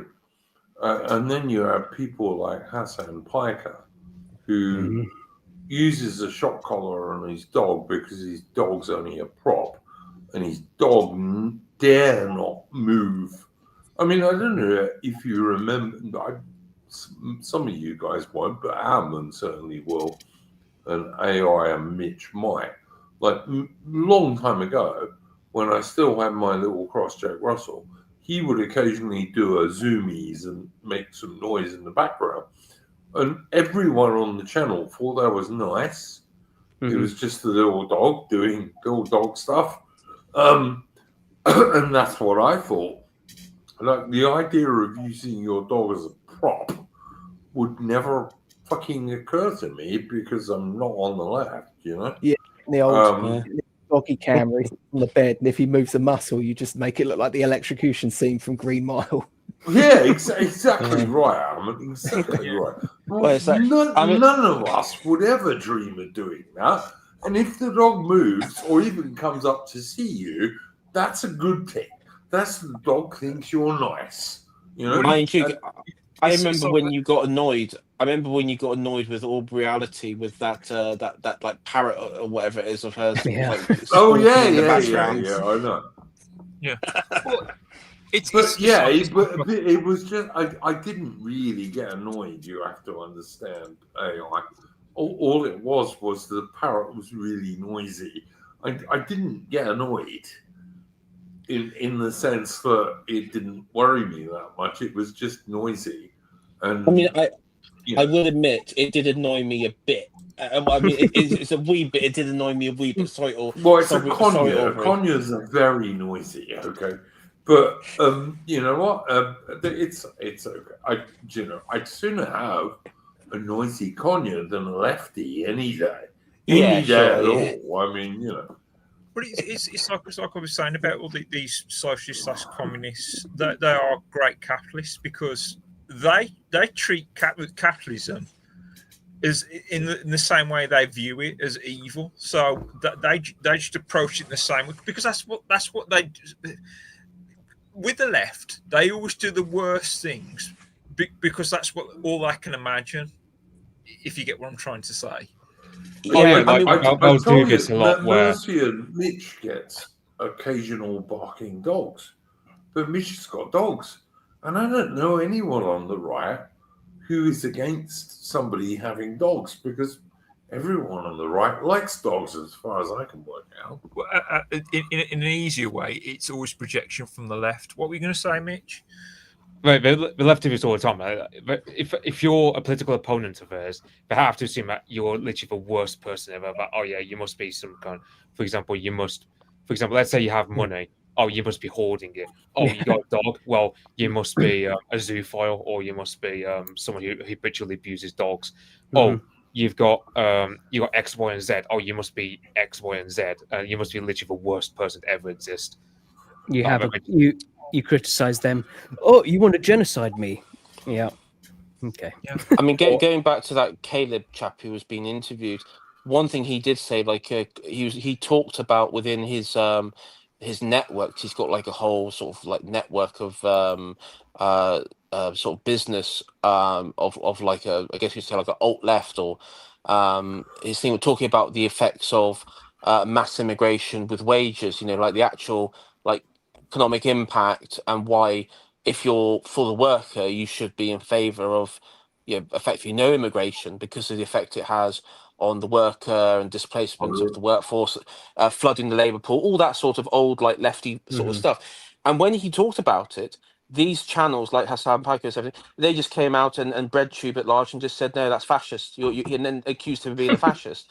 And the thing was, in his mind, that these people are basically just directed in that way. That's why the entire left is fake. I think it is totally fake and it's very gay. But the only problem I have with that framing is that, like, there's people in on the right who've been banging on for ages about how, if you go back far enough, like the unions were actually based on immigration. Whereas I can't really find any evidence for that. Like, if you go back and look at like British unions during the our Civil Rights Act, the Race Relations Act.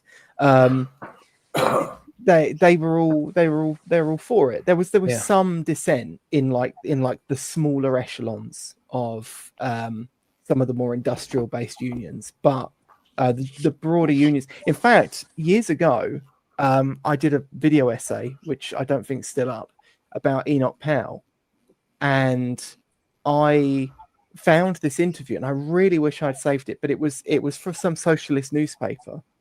And it was with a guy who was the head of, I think it was the Dockers Union at the time that Enoch Powell did his Rivers of Blood speech. And this guy was going on in great detail about the counter protests they organised to go out and like bash the fash against like their own dock workers. Which was tiny. Yeah. Adam. My dad was a huge supporter of Enoch Powell, and we lived on the south side of the river, very close to Surrey Docks, which was the main London docks on the south side.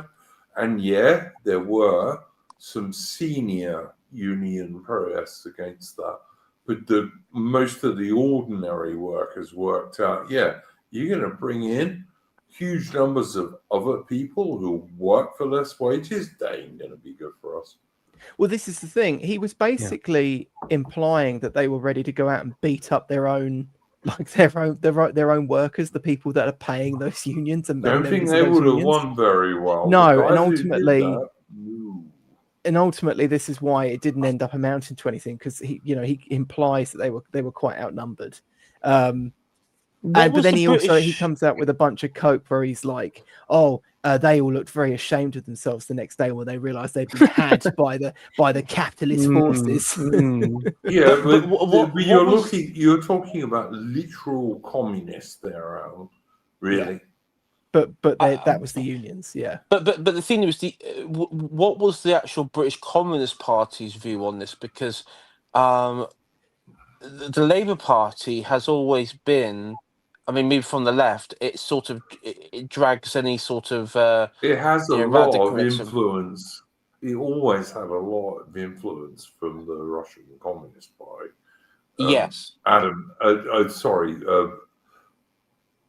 It's always had a lot of influence. Oh God, yeah. Including in World War II, by the way. But yeah. Yeah. Oh yeah. Massive influence, and I mean, I've just a lot of the belief between free movement of people and market capital is a Thatcherite thing.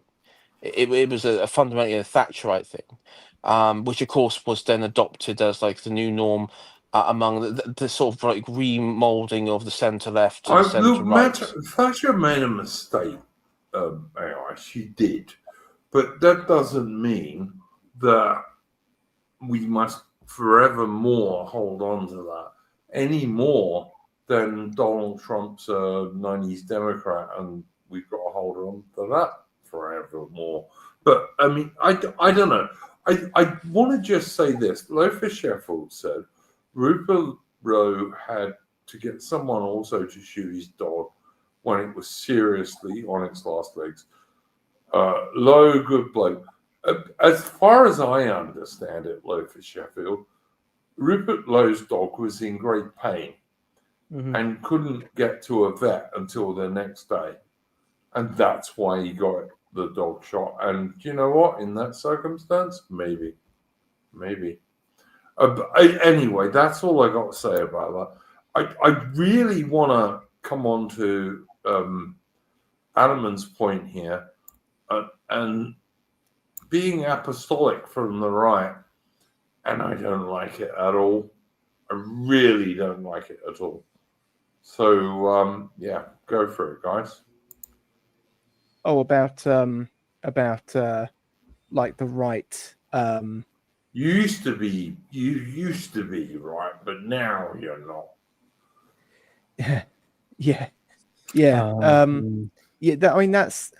Obviously, AA's been doing this, but actually, I mean, this isn't even new. There's been lots of people doing this for a while, and like some people will say, oh, they're fed up of being, they don't want to be on the winning side as soon as they get a whiff of victory. And of course, we're not really tasting victory, which kind of makes it all seem a bit even stranger. I'm gonna go and kiss the wall, and then I'll be on the winning side for once. That's the only way you get it. Jokes. Eyes off to Jerusalem. Okay. But I mean, I don't really know what to say about it that hasn't already been said. But it's I don't know. I can't tell if it's people get caught up on a rabbit hole. Like there was a guy called I don't know if I assume this was a pen name. His name was like Ryan Faulkner, and he used to have a channel called know him. alternate hypothesis. He's still on X. Man. Yeah, I'm pretty sure he's still around. He doesn't post as much anymore. I But he did watched a the whole stream thing. of this a couple of weeks ago.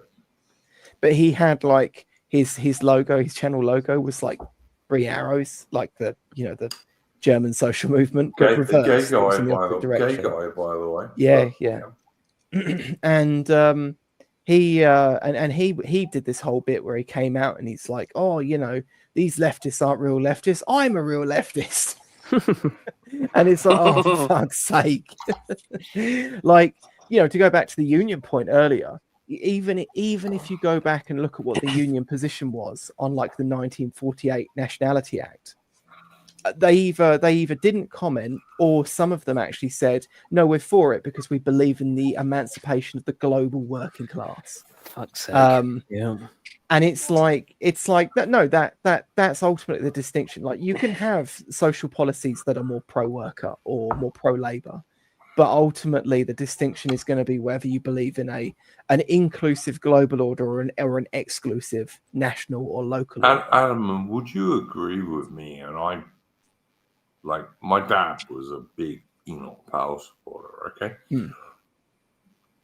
as far as I could see, the guys from like Smithfield, Billingsgate, the British meat and fish markets in the middle of London, Covent Garden, which used to be the fruit and veg market, and one of them's already been closed, and the other two they want to close, because we must get rid of all our heritage, of course, and history. All of the guys who actually worked in those places, and the vast majority of the guys who worked in the warehouses along the Thames, like my dad, and the vast majority of the dockers even, who were earning very good wages, it has to be said, but were on a limited time thing, given that containers were coming in. All of those guys supported Enoch Powell. As far as I can remember, like 95% of them did.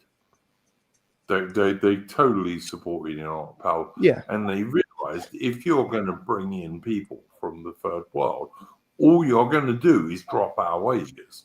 And, that is so dumb and so obvious. I mean, it's not dumb. It's so true and so obvious. Well, but the thing is, you can go and read Burnham's Managerial Revolution, and even in there, he goes into like unions stabbing their own union members in the back all the time, like repeatedly. Because the guys in the top thing got jobs in Klangos and wherever. I can't remember the album, but there was a Sex Pistols album that came out, and the people that worked in the record production factory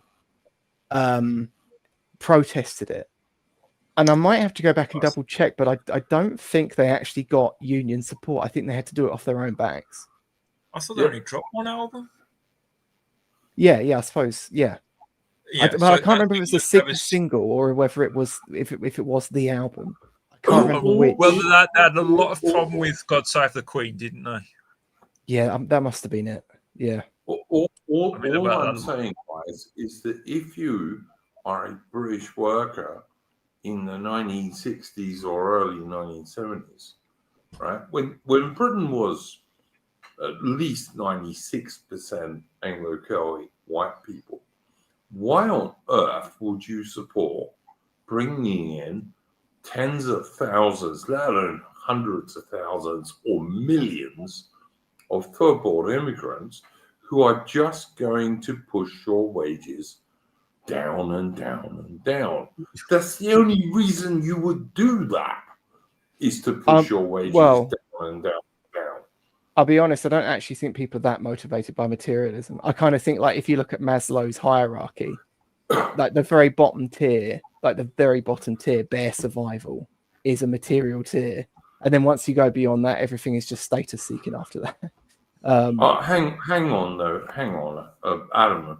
I generally do agree with you, but on this one, I'm going to have to disagree. Like if you're let's say I'm I'm listening in Mercian, for example, and I'm a British car worker in the 1970s, and my wife doesn't have to work, or if she does work, it's a part-time job, but I can easily afford a house, right? Yeah. I can easily afford a house, and if one of my kids is pretty bright, I can actually probably send them to university just about, even especially given that in the early part of that period, university was free if you were bright enough. I'm sorry. I really do think the British people did work that out, and you can kind of see it if you go back to the Enoch Powell era. I No, think I- even if there was conclusive evidence that immigration didn't affect wages, and we could see in the real world that it didn't, I think most people would still be against it. Oh yeah, I mean, like, absolutely, because you're invading my space. we were all told we'd be poor if we voted for Brexit. People didn't care. Yeah, absolutely. Yeah, absolutely. I totally agree, Farrell. But yeah, I just think it was British people were never so stupid that they didn't realize if you were going to add millions of people to the British population, the main effect it would have would be to lower the wages of ordinary British people, particularly the less skilled. Yeah. That's it. You don't have to be a genius to work that out.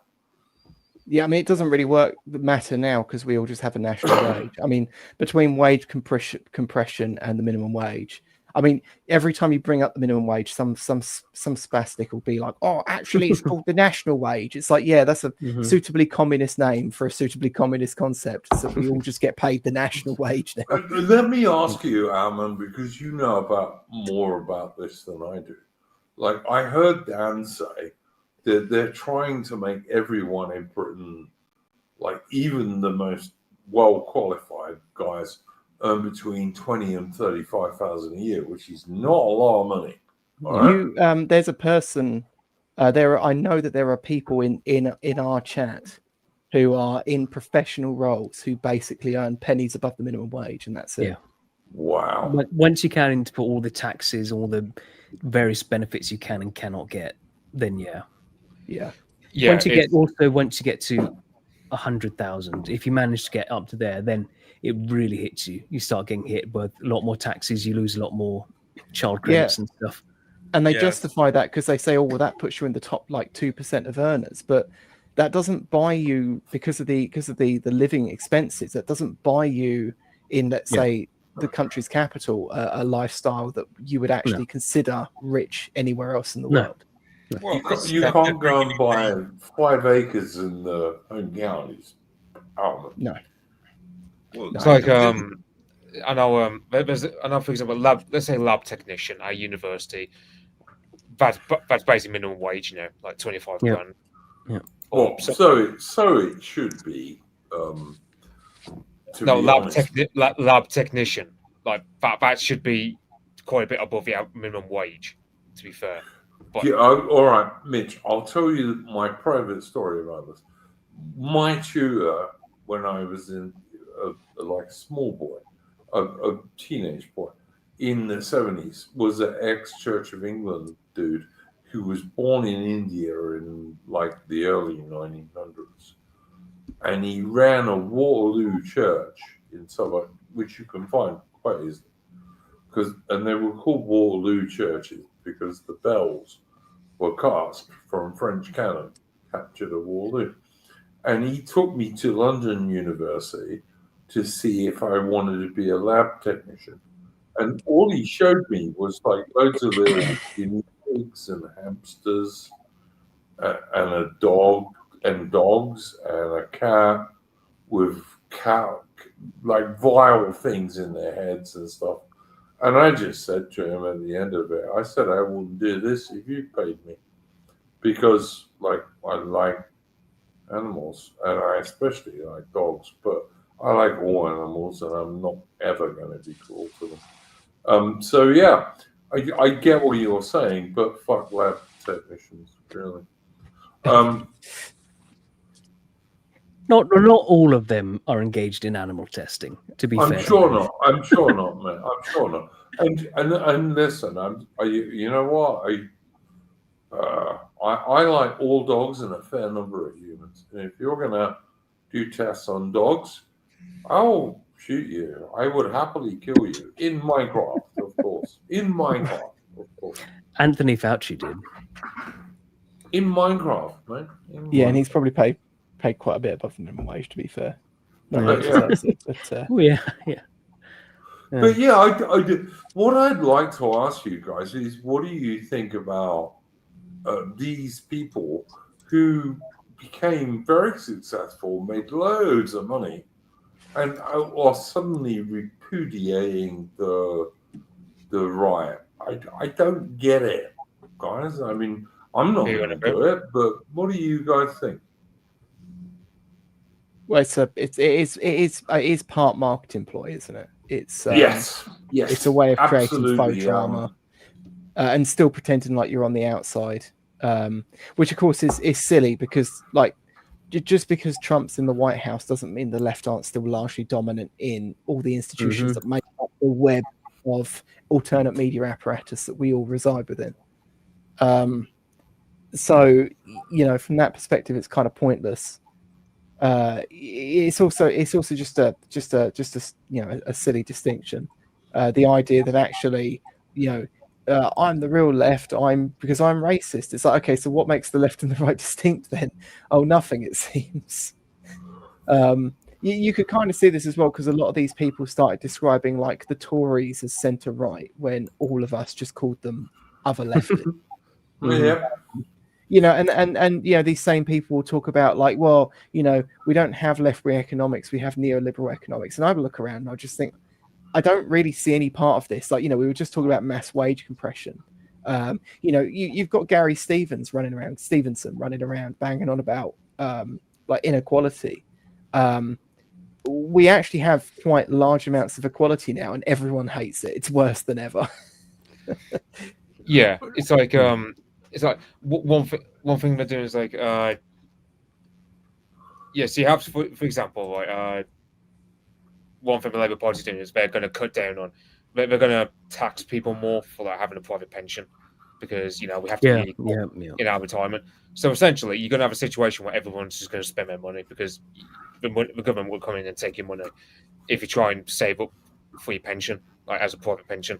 Because we all know that I'm 24. I mean, even my mother, who's in her mid-50s, she's not going to get a state pension, let alone me.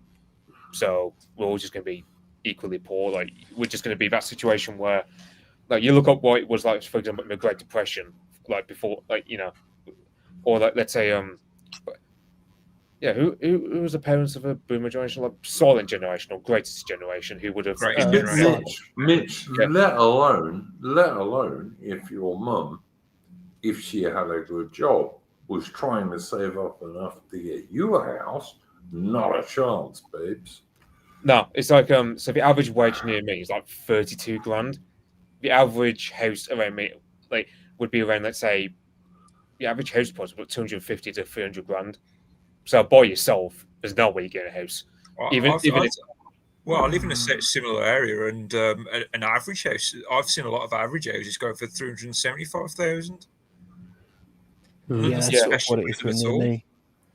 I know, completely beyond the reach of ordinary white Anglo-Celtic chaps who might want to get married when they're like 25 or something like that.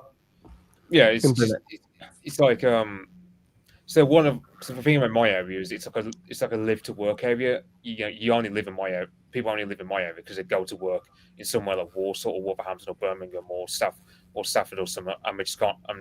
You go for somewhere cheaper, but also in a way, that kind of inflates the housing price around me a bit. But because it's a lot better to live in my neck of the woods compared to Warsaw, which ain't saying much. But Can I just say before you guys go on? Lothar Sheffield is saying here, paternal grandfather survived World War I. His health wasn't good, gas damage, limited lung capacity. And I've seen various other people like Davey, etc., talking about miners getting black lung. But you know what? If you don't make your mines a place where guys have to actually go to the pit face with pickaxes, which in fact the National Union of Mine Workers was encouraging in the 1970s because it meant more workers, you don't need to get black lung to be a coal miner. You could have a very automated coal mine with loads of like quite good quality jobs where you're not going to get black lung, and still provide the country with loads of energy. And of course, Britain has some of the best coal in the world, particularly in Wales. It's some of the best clean burning coal, some of the most energy efficient coal, and we just don't make any use of it whatsoever. And we leave the whole Welsh valleys with no jobs whatsoever. Well, That's what I would what we do, do. what I would do, I just put an SMR in every county. It's like a small modular reactor. That's what I would do. And so the other thing is, on loads of seasons, I mean, I'll put it in my Discord. Like, basically, they think it's all going to collapse. I mean, the way that the Labour Party are doing the economy, it's all just going to come to a head because it's just they're taxing employment. Then they're so thinking about my generation. Good luck if you're my generation trying to get a good job because there's nothing for you because basically heavy economy is. Good luck if you're trying to save up for a pension because the government will take that money away from you. Then there's this news about the government considering about whether to pay the waspies, like the waspy women, their the pension, because basically these dim shits. Give them a cat. Give them a cat. Mate. That's fine. Yeah, like why would you tell the waspy women? It's just look, you have 20 years to know about the state pension going up in line with men. It's like these women are literally complaining that when they retired at the age of 57. But didn't get to have their pension for like another 5 years or another few more years. And I'm like, my generation, we won't be able to get to retire until we're 80. Yeah. Well, what do you mean retire? That's never happening. When do you retire in UK these days, guys, if you're a man? I think it's 65, isn't it? Yeah, 65 at the minute. It'll probably be death very soon. 67 in Australia, mate. If you're a man. And of course, we all know that the vast majority of men die before they're 75. But yeah, you're not allowed to mention that because that would be sexist. On Mitch's point, have you considered taking Ben Shapiro's advice and, well, fuck you if you can't afford to live where you grew up, just move and move somewhere cheaper? Let me tell you. Yeah. Let me tell you. Well, Did Ben Shapiro move from like Tel Aviv to somewhere in America? No, he lives in Florida. Yeah, he lives in Florida, where he doesn't have to live with any of the diversity or anything bad. And he's married to an Israeli woman, and because of his background, he has automatic right to citizenship elsewhere in another country, which is reserved to all those. So it's also funny that a certain other country, if they're having problems living there, well, they just have a right to it, don't they? It doesn't matter about what the problem is. Other people should pay for them to live there. Clearly, this is the problem with dual nationality. I mean, at the end of the day, this is the problem with dual nationality, and it's not just with that country. It's with all of them. But I mean, this one is important because this is like the one exception in the West where there is a higher level of power than, let's say like dual nationality with China or something, or Russia or something like that. But it's a problem because at the end of the day, if you're a dual national, you will fall back on your mother ethnic tribe, which is what always happens. I mean, this is a problem we see in this country with people from the Indian subcontinent. I've got to say, I don't see a problem with dual nationality if you're British or British Australian or British Canadian or British New Zealand or even but let's be honest, they're the British same. South That is just Africa. single nationality. But it's only when Israel comes into the picture that seems to get extremely unfair. No, I mean, Ayo's right. It is all of them. Like the Indians are the same. Everyone has their own ethnic preference. Just we're not allowed to. Yeah, I mean, I mean, I wouldn't. I mean, the legacy Commonwealth realms, the Dominion realms. I mean, that can't be applied for this because Yeah, they're it's not Anglos like still. yeah, it's not like the people of Australia or New Zealand are totally alien to the people of Britain or anything like that. It's they're the same people. But yeah, when you have like people from the Indian subcontinent from the same like Punjabi tribe or something like that, or Roma or whatever, whatever sort of group you want to choose from. Yeah, that's the problem because I mean, in some ways, you take the Palestine protest. A lot of that is done. Okay, it's not done for some sort of ethnic brotherhood, but it's done for the sort of metaphysical religious brotherhood of the group. It's done, and it's done under the causes of anti-colonialism. Now you could all. I would just ask you guys before we close, because I think this is the most important thing about it. What do we think about people who like rose under the dissident right, made loads of money under the dissident right, but are now going to go absolutely apostate on the dissident right? Because I don't have a very high opinion of those people, I have to say. But I'm just asking you guys, really. Are we thinking of someone in particular? No, I don't have one in Right. particular. Okay. You just anyone who did it. I don't know how I feel about it. We all know several people who've done it, but I mean, you know. Oh right. Okay. What do you mean, like people who've gone like who in favor of? Hang on, I need to obviously like. Yeah. If you want to say there, hang Are on. you talking Hang about a on. certain guy who claims he got hang radicalized on. himself? I'm not. Yes. Look, guys, what I'm talking about is people who rose under the dissident right, and I consider myself part of the dissident right, who got hundreds of thousands of super chats from the dissident right, but these days want to claim they're centrists or the center left or whatever it is. And no, I am not talking about any particular person. I am just talking about everyone who went that route. And I will never go that route, by the way. But, you know, that's what I'm talking about. I think it's a bit inevitable. You know, people are easily corrupted by money. And when you're, the dissident right sort of started out very much against pretty much all moneyed interests from either side, really. It was a rejection of like the of a lot of that. And you find the right people. Hey, here's $7,000, say, for Guys, something. if any rich person wants to run this channel, I am not against people with money, all right? I'm not. I'm only against lefties. That's the end of that story. Sorry, carry on, Tarian.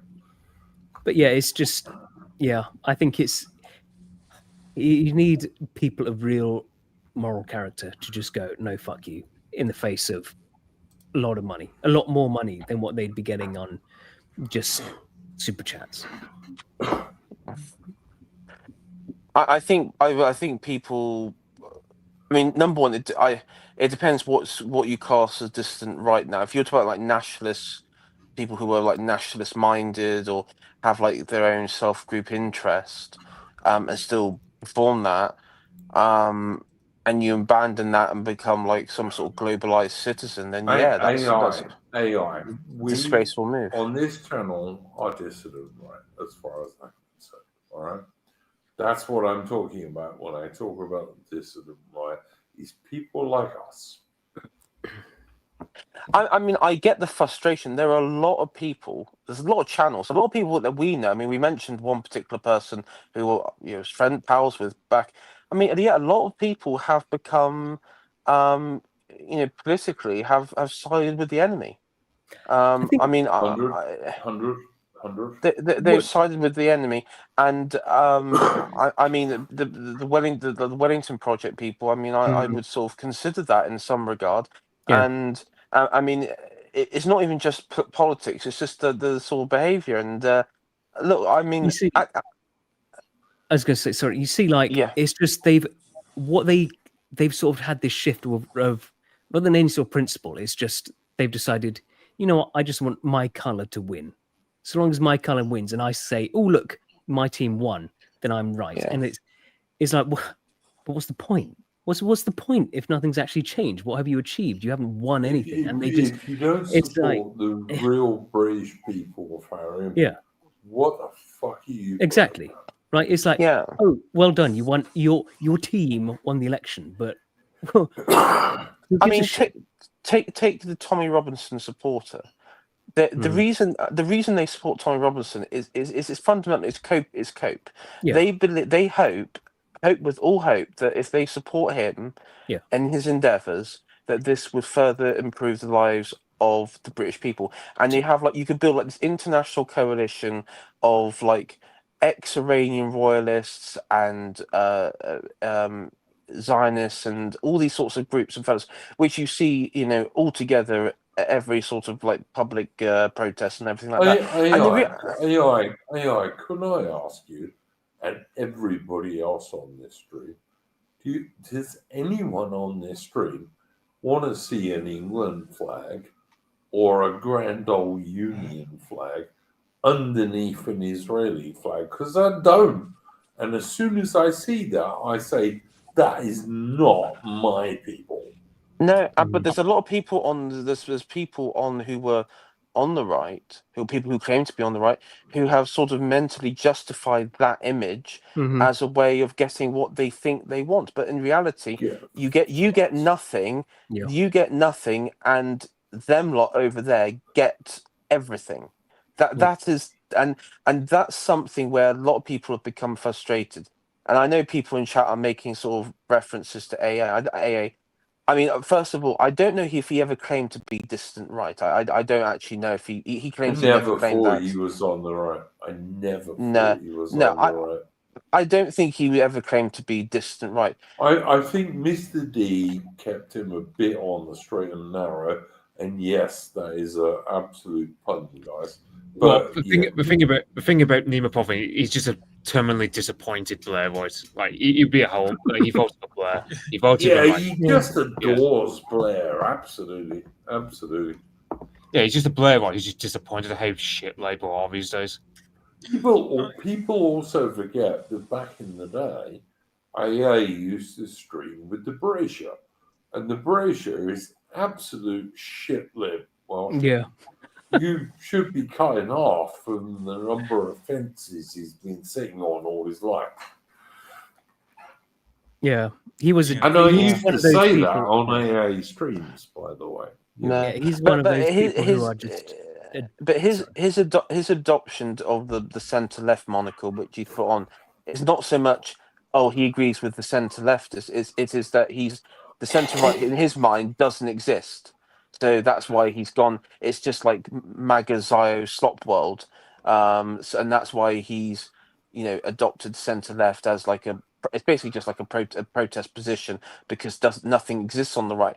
And to be honest, beyond any nationalist scene and probably what we do, I would say probably the greatest bit of right wing stuff I've done on my channel was doing that art stream, because that was quite we talked about some core was good. core traditionalist things, but the thing there is that doesn't exist, and in a wider field really beyond what we do. And I'm not saying we're the only true right wing people in Britain or anything like that, but we are the best right wing people in Britain. I did see AA. He said on a couple of streams and stuff he's covered. No one else is covering this, and I'm thinking, well, we did. we're a bit very often. I mean, that's actually something that he does. Ammon will know this because Ammon's been with me right from the start. I don't know, 5-6 years ago, Ammon. Yeah, that's bullshit. We've been covering this shit for ages. What do you think, Adam? And not about specific personalities, although I think some of them just are trying to alter their view to make more money. I don't know. Something like that. Well, this is why I do say it's a bit of a. I think Dave Green covered it quite well when he said it's kind of a marketing strategy. It's because you know, like AA Dave specifically. Dave Green was good. Dave the distributist is who Adam means. Sorry, Adam, I'm going. I mean, AA did a specific stream where he was talking about the position on that people have on reform, where he was saying that people are saying that that reform is like a stepping stone. And it's not. And I was like, okay, I'm going to listen to this because that's kind of my position, and I want to. And then he just proceeds to constructed a straw man that I don't think anyone has ever argued for, and then just attacks that, and then just sits there and sort of like mocks his own supporters for the whole stream, being like, "You idiots out there, you know, you pigs at the trough." You used to be pay pigs for me. They used to be pay pigs for him, man. Yeah. You know? Well, they still are. Some of them. Yeah, some of them. And it's like I get it. I'm not even against the idea of exploring these positions, but I do just find it a little dishonest and a little, you could say, capitalist that he's sort of sitting there trying to shield this as him deconstructing like an actual legitimate position and not just him exploring some unique analysis. You know, and that's come up quite a few times, and then of course there's been positions people have been taking where they've been trying to do some sort of like Stalin apologetics. That isn't just him. I've seen other people doing it too, and it's Well, even then the analysis, like there is actually an interesting conversation to be had there about the relationship between like America and the Soviet Union in the interwar period. But that isn't what's happening here. Instead, it is just rank Soviet apologetics. He seems to fall into the trap of, so because some of like the post-war stuff is bollocks, his like boomer truth regime, because some of it nonsense. Most of right. it is. But because of that, he sort of treats everything is a lie. So you get this as well with the people. Where you get this as well with the people where they're like, "Oh, Hitler was actually the real multiculturalist." You know? Yeah, and then people are like, Exactly, no, actually, Hitler was racist. Actually, that's not a controversial point. Adam, it's like there are serious historians, and I can think of one Australian guy in particular who I am fairly sure must be a socialist, all right? Who will actually say that, Hitler ordered these racist deaths in Operation Barbarossa in 1941. But then he will say that Stalin also ordered these racist deaths. But he won't say the racist bit, and he will just pretend, oh no, Stalin was all right, you know, really. Yeah, he was kind of okay. I mean, it's worth noting that before Stalin, a lot of the anti-Christian, which is what Hitler and others used as like you know, as maybe like propaganda for themselves or everything else. A lot of the anti-Christian stuff that went on within the Bolshevik Revolution did come from the likes of Lenin, Trotsky, and everything else.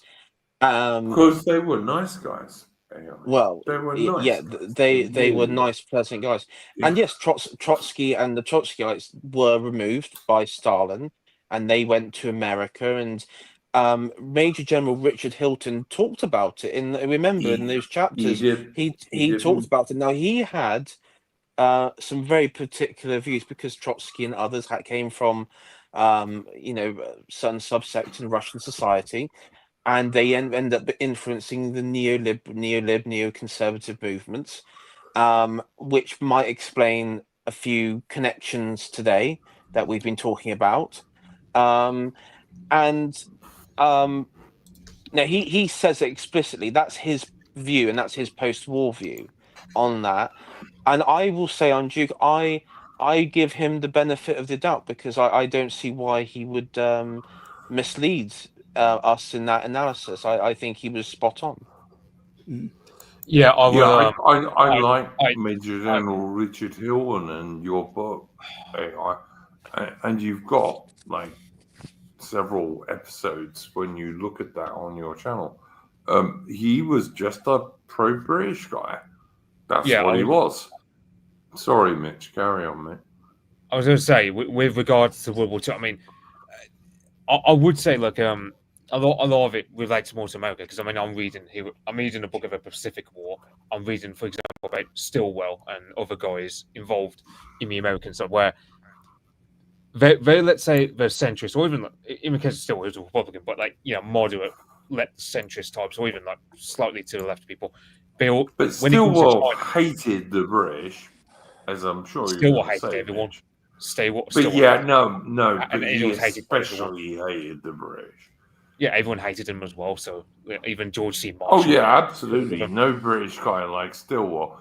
Yeah, but He plenty of got Americans on liked it. kind of all right with the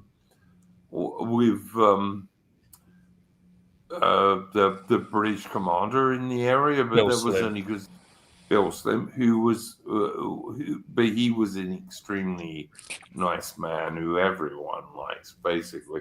But Stilwell detested the British, probably everyone hated more him. than the Japanese, actually. And I will say Now, still, I was going to say with sorry. I was going to say right basically even like within like certain elements of the Republican Party, there were people who just sympathized with the communists, for example in China. Mhm. So like it was just Sure. I mean FDR administration was overrun by communists. So I say a lot of the primitive regime stuff at AA talks. That's 100 true. It can be more applicable to America. It just reminded me, Richard Hilton did talk about with India, and I believe it was the American military where they was brief, like sort of stationing along in Burma and India, that he believed that the American I believe the proper the reportings of Gandhi and like figures like that in the Indian Congress was through American war journalists, and he actually had this belief, or he stated that you had in the viceroy's house, or sorry, in the you had generals in the in wasn't Mountbatten, I think it might have been Slim or something, who wanted to keep the Americans far away from out trying to out of India as much as possible because Certainly they wasn't Mountbatten, because no Mountbatten's wife was getting screwed by Gandhi, not Mahatma Gandhi, the other one, yeah Nero Gandhi. Yeah, yeah, that's right. And what you so had she was was just making her husband into a cuck, but she was always a scumbag who made her husband into a cuck. Yeah, I but will say, sorry, what I was going to say was there was attempts by the Americans to put astroturf, according to Richard Hilton, astroturf Gandhi and the Indian National Congress, sorry, in the international spotlight. I mean, let's remember that Gandhi himself was a fake fakir. He actually started life as a very reasonably off Indian lawyer in South Africa. Yeah, Like he was a fake fakir. He was never a fakir. He was an enormously middle class guy who had taken every single advantage of British Empire education systems. yeah, I think because that was one thing. Like for example, you have like in the case of the Americans, you have very He was institutional also formal quite life. fond of very young Hindu girls. It has to be said, but you're Yeah. not supposed to say that anymore. I was going to say, I'd say a lot of the primitive regime stuff can be more applicable to America in the sense that because America's far more overrun with communists than we were over here. I mean, because it's like for example, people will say Churchill is to blame for certain stuff, and I go, is a bit more complicated with Churchill, but FDR was completely seduced by Stalin and Mao Zedong. I think they were And- both arseholes, but that's just me.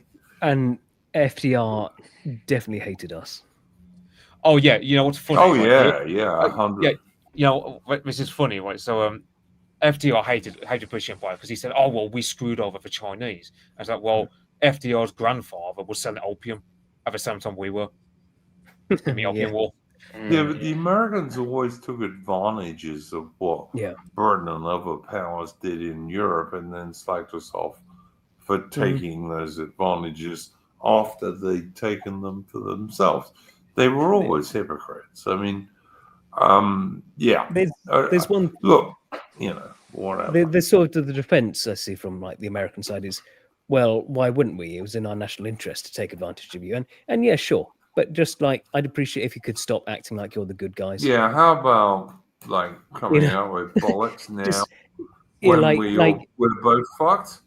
Yeah, like, I mean, okay, civil rights movement, civil rights movement, sexual liberation, yeah. the promotion of Stonewall, which an LGBT rights. I mean, there's quite a lengthy list here, and it's quite a lengthy list of things which, to this day, well, have had negative effects across Europe and beyond. I mean, Oh yeah, it's funny when Americans can't admit how much of an empire they really are. Yeah. Which hate the idea of being an empire. I know, right? But when they actually are. I mean, No other an empire empire. of freedom, an empire of freedom. Yeah. I mean, that's sort Freedom of like and the democracy, guys. It's Yeah. all about freedom and democracy. Try escaping Ukraine when they want you to go to war. or driving Like, out. you can watch a million videos if you want of the SBU, which is the Ukrainian secret police, dragging a dad off the street with his crying children and his screaming woman, and all they're doing is sending him into the mincemeating machine of the Russian artillery. But it's great, boys. They're fighting for freedom. I did once. Sorry, sorry. I did once see a video of this American like foreign policy type guy, and he's talking about the USAID stuff that was shut down and all the psyops that were coming from that. And his only problem he had no problem with it being used against all of America's allies, because of course, fuck you guys. He only had a problem with it when they started using it on Americans as well. And then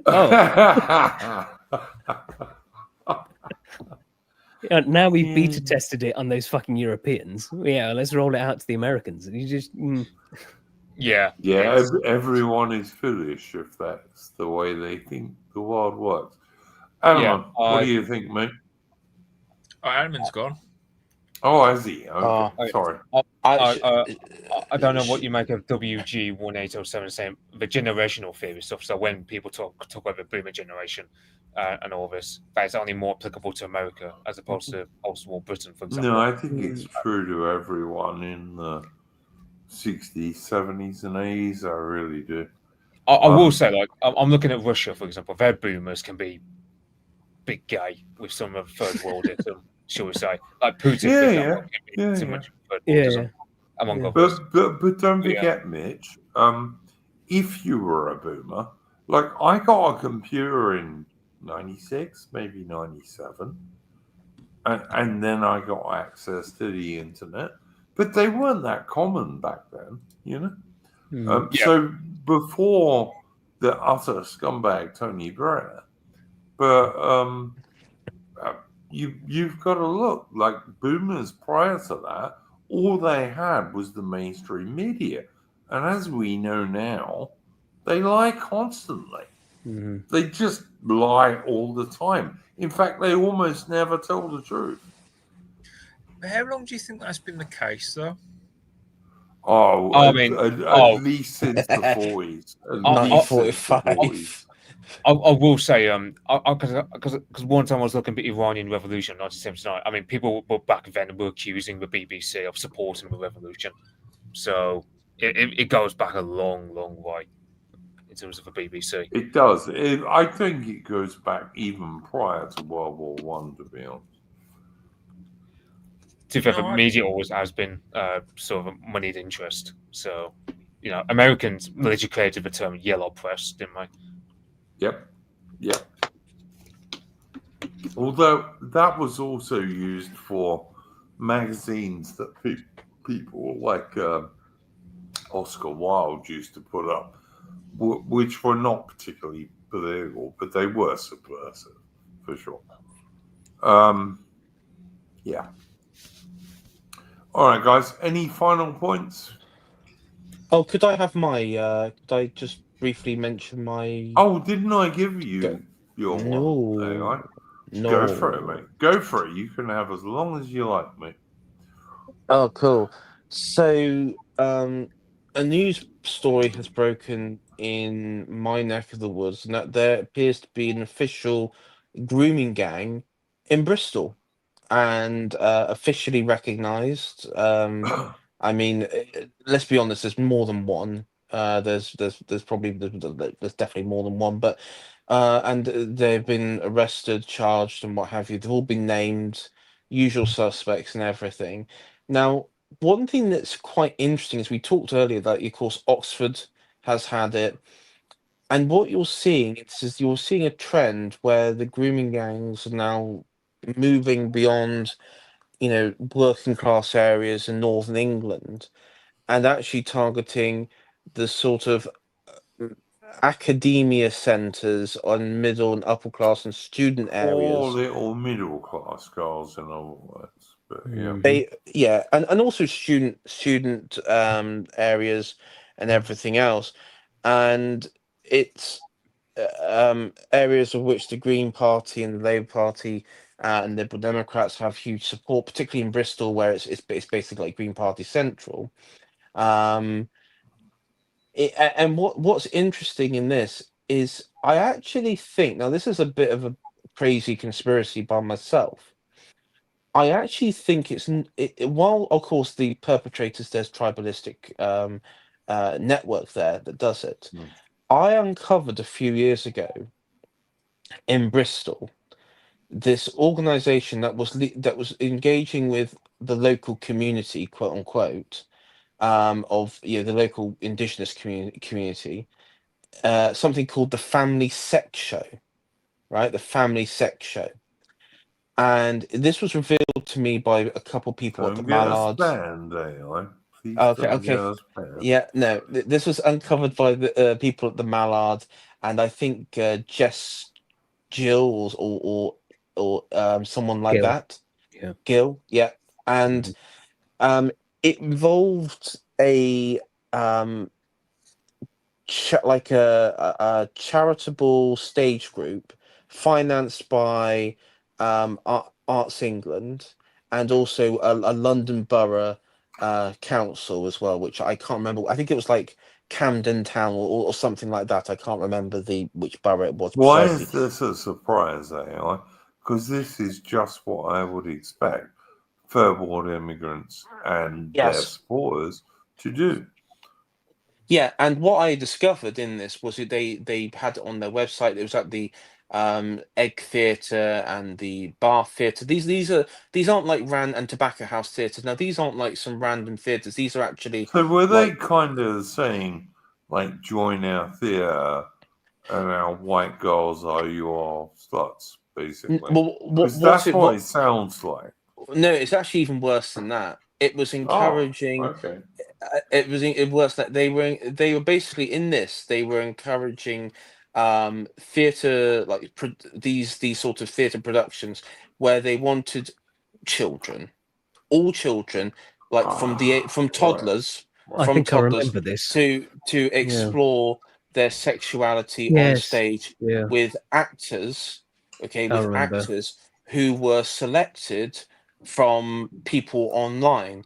Now, some of these actors also shared names like Omar Mohammed. Now, you see where I'm going with this, Iron Duke. Fucking hell, man. Now, at the time, I couldn't believe it. I actually thought this was remember this was a few years ago. I was still a member of the Tory party at this time, so this gives you how long ago it was. I couldn't believe it. I thought this was fake, and I realized when I looked online and did my research, it wasn't fake. I contacted the police and crime commissioner, who was a for our area, who was a Conservative at the time, and he was absolutely near enough worse to fucking useless. And basically, I had to use a lot of people, MPs and people like that, to actually get something rolling, and even a one journalist who I was, saying, "Are you aware of this?" And in the end, I managed to get him to get an inspector in child-based sex crimes to actually investigate them, to start investigating this. And as soon as an investigation was launched into this, all of the whole theatre production company and everything shut down, and all of them went into the woodwork. What's the Now, surprise? and so it actually never took place. It never took place, thank God. But it was, yeah, there were, and you had Jess, Jill, and people like that who you went on. I don't know if I don't think it was GB News, because GB News wasn't really around at the time, but it was like other like Talk Radio and LBC and stuff like that. They were doing the sort of bit on there, and that's how it got out. And then also like through like the Telegraph and the sort of Murdoch news network and everything, and it got out through that way. But from my effort there, I just used my like the politics stuff. Bear in mind, I helped him get elected as well, so he should, but yeah, a lot of the Tories that I was trying to drum up some sort of like response to this were dragging their feet, and to the ridiculous degree, because they didn't want to rock the boat, because they didn't think actually anything illegally was done. All I would say, William Granville AI, is never, ever underestimate the so-called Tory buy. Yeah, a good story, AI, And that was, I will say, that was one of the moments. I mean, when people say like, "Why did you leave the Conservative Party and then start on the party?"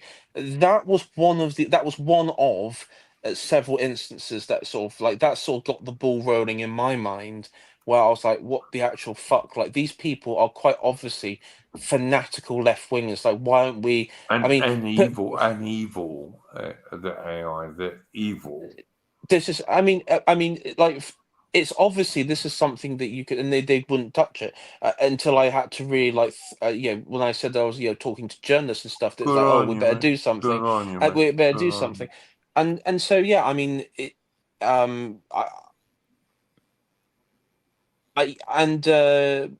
with this story today, I do think, I mean, I actually think, I know that I can't prove this, but I do think that there is a grooming gang connection with and white and a sort of liberal white paedophile network or something like that. I think there is a connection there.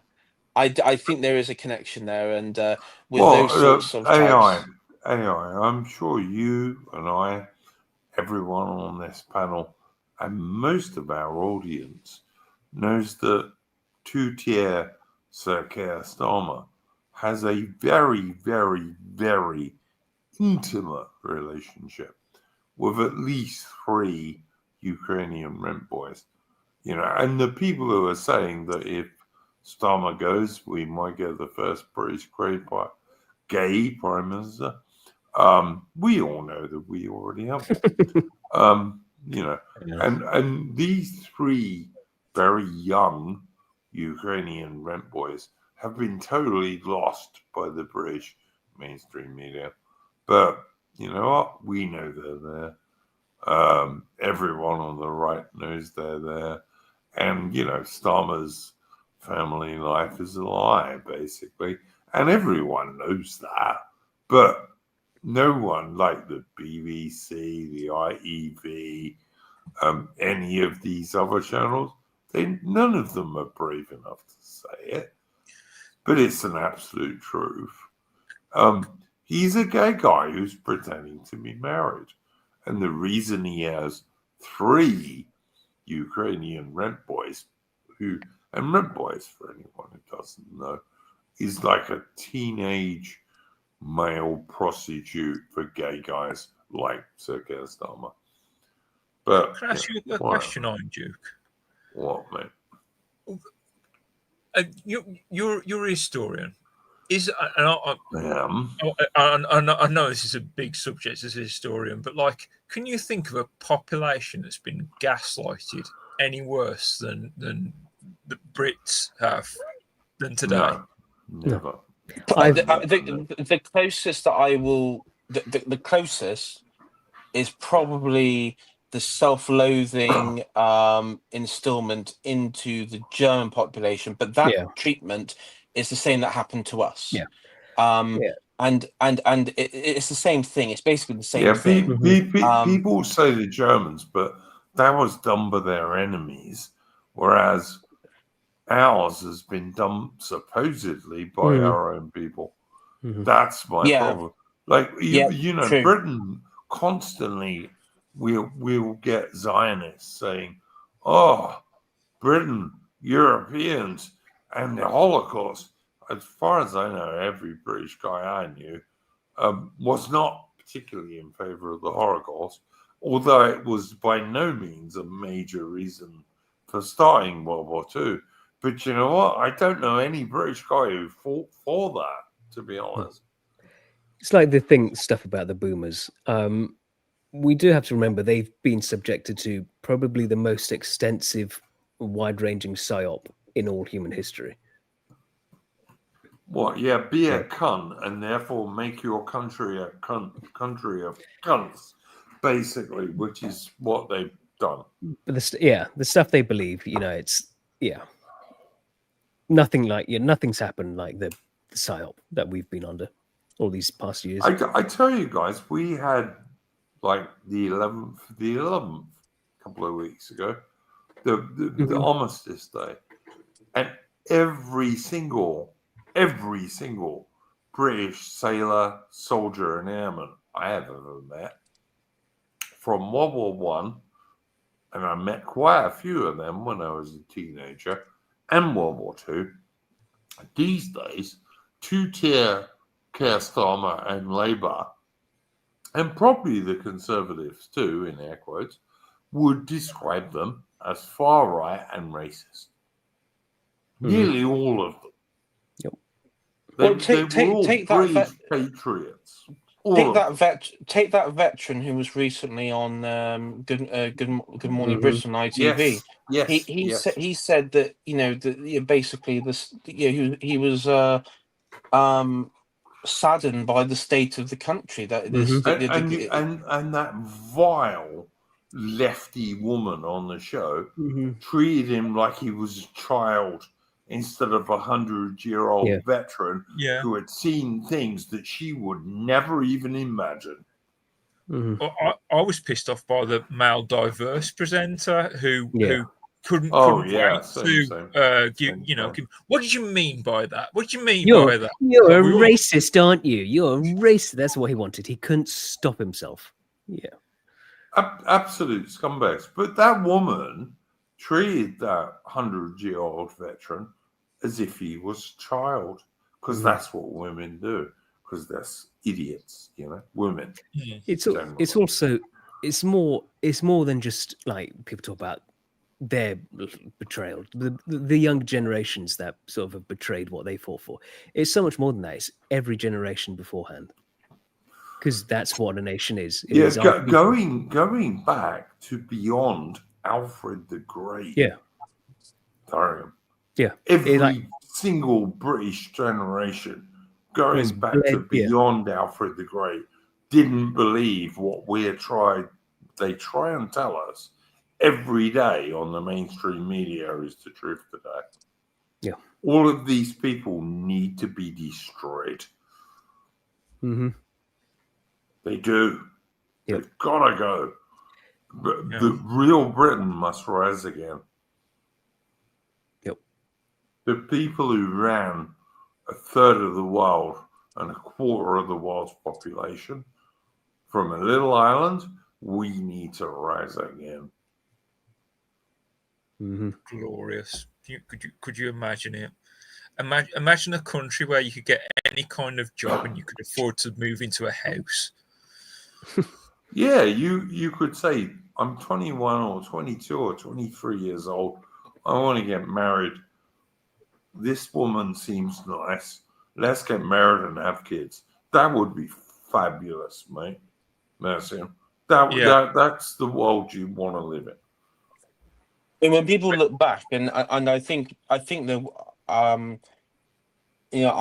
I think our side will win. We will win out. Well, we I are do. winning now. Yeah. We will win. We are winning. We will. Well, whether we're winning now, but I think we will win, or we will prevail. At least we will prevail. Whether what state the country is in, maybe Britain will win, but we'll become a backwater. But if we're like that for a century or two, maybe that wouldn't be a bad thing. I don't know. That's not going to happen, William. No. We might be a backwater for 25 or 50 years, but not for much longer than that. I mean, there is the thing. British people they have way too much genius for that to be the case. There is the thing. You say, like, we talk about how much things have declined for us, but the thing is, we are still, even in this state, we are still doing so much better than 98% of the world. 100? So that's 100. Goes to show how powerful we actually are. Yeah. I never underestimate the genius of the British people. Like the English, Scots, Welsh, and Northern Irish, between them, have an amazing genius. Most of the world's inventions are by us, really. I tell you what, I am surprised of, to bring it back to my story about that whole sort of fly tipping thing. I kind of see the way Britain is being run now as the white English are now in the back seat of things, just keeping things going on. I don't know how many popular cultures I can give you, but think of Kato to Clouseau, or the cat from Hong Kong Phooey to Hong Kong Phooey, or Brain the dog to Inspector Gadget.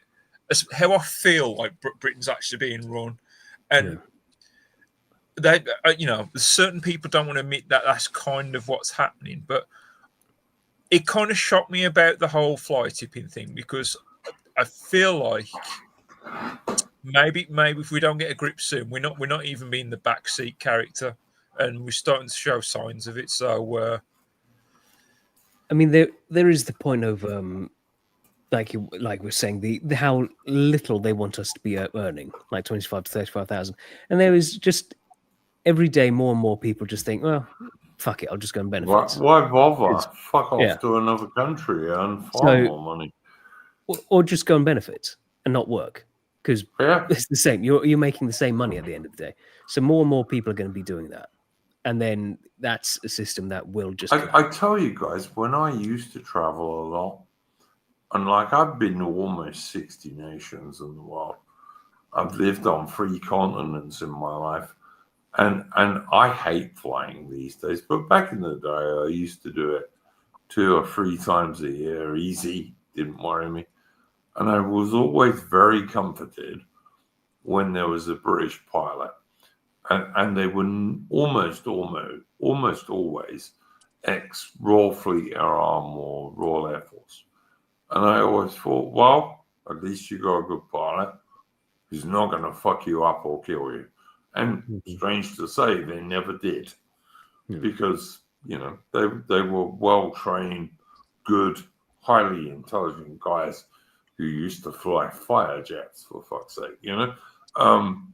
We're just losing that shit. We're losing it so quick. That guy who landed the plane in the Hudson River, that crash, he's American guy, good. And I'll say this, right? I'm a British guy, but American naval pilots and Air Force pilots, South African pilots, exactly the same story. Yeah. They used to be very highly competent and could cope with emergencies. Yeah, and he was just basically saying that pilots these days can't. He's the older generation of pilots that are, fading out now. The older generation of pilots started off as military guys flying like fire bombers and stuff. And things used to go wrong and they could cope with that. Modern people know, and especially when you've got like diverse people in air traffic control who can barely keep up with the blips on the radar screen, because they're diverse and, not very bright. They don't hear the chirps, okay? It's not their fault. Yeah, they just don't see it. They don't see it. It's true, man. It's true. Reference there. Would any of you guys like to plug anything? And in particular, William Grenville AI? I actually have got a video which will be coming out some point soon, possibly tomorrow or Monday. We'll see how we do. But it's going to be about a tweet, which is a reference to Pasha Bagat Glub, of course, the Pasha hitman Glub who. was a British Army officer in charge of Arab soldiers. Yes. Yeah, Transjordanian, and yes, that's right. And Hitman, who's now Bede of Britannia, did an excellent stream on it. And there was an image going round which Colonel Review, who did was streaming me on the War of 1812, who brought to my attention that people were a bit confused about Pasha Glub's understanding of civilizational rise and decline.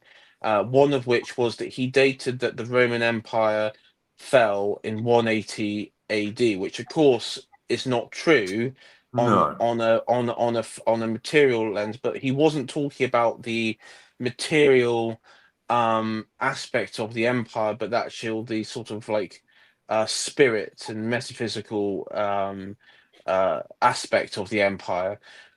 Basically saying that you can still have an empire, but it's not functioning as for its own people or as a actual practical empire. And he talks about the same with the Arab Empire as well. So he puts the end of the Arab Empire in the mid 9th century, which of course is not true because you have the Abbasids. But and so people weren't really understanding what he was referring to, and we're sort of getting a bit like saying like sort of dismissing his analysis as just, well, he's getting his dates mixed up. So I wanted to actually just do like a further explanation into that of why his reasoning, maybe even explore whether you agree with it or not. But if you actually look at his argument, and he puts civilizational of an empire of a rise and decline and collapse in like a general 250-year cycle and period. On average, that's the average. And that's how he sort of classifies it. But it doesn't mean the material, like physical presence of an empire. As we know, technically the Western Roman Empire was still around in the start of the 450s, but you wouldn't call it an empire at that point. It was barely functioning. Also, Rome is like. I don't know about that AI. I mean, you've got to look at people like Belisarius, etc., way later than that. So yeah, all right. He does separate the Greek Empire from the Roman Empire. Right. Of course, they always do, because yeah, you have to weaken the Roman Empire if you're a lefty. Rome is also quite an outlier as far as empires go in greatness. Like they're really up there. I don't know. It's British Empire was way bigger Yeah, but we didn't. and went 300 years. That's not bad. I know we're also right at the top, but you know, Hmm. lots aren't. I don't know. I just get fed up with people slagging us off, and saying everyone else is wonderful. But there we go. Anybody else want to plug anything? And AI, did you want to plug your channel? Yeah, so that'll be William Grenville channel, formerly AI Shy Tory. But if you type in William Grenville, it'll come up with my channel anyway. Ah. And also the Pendragon Castles project, that was join that, get your magazine and your check out the regular streams on the Pendragon Foundation YouTube channel with Nathan Hood and other guests.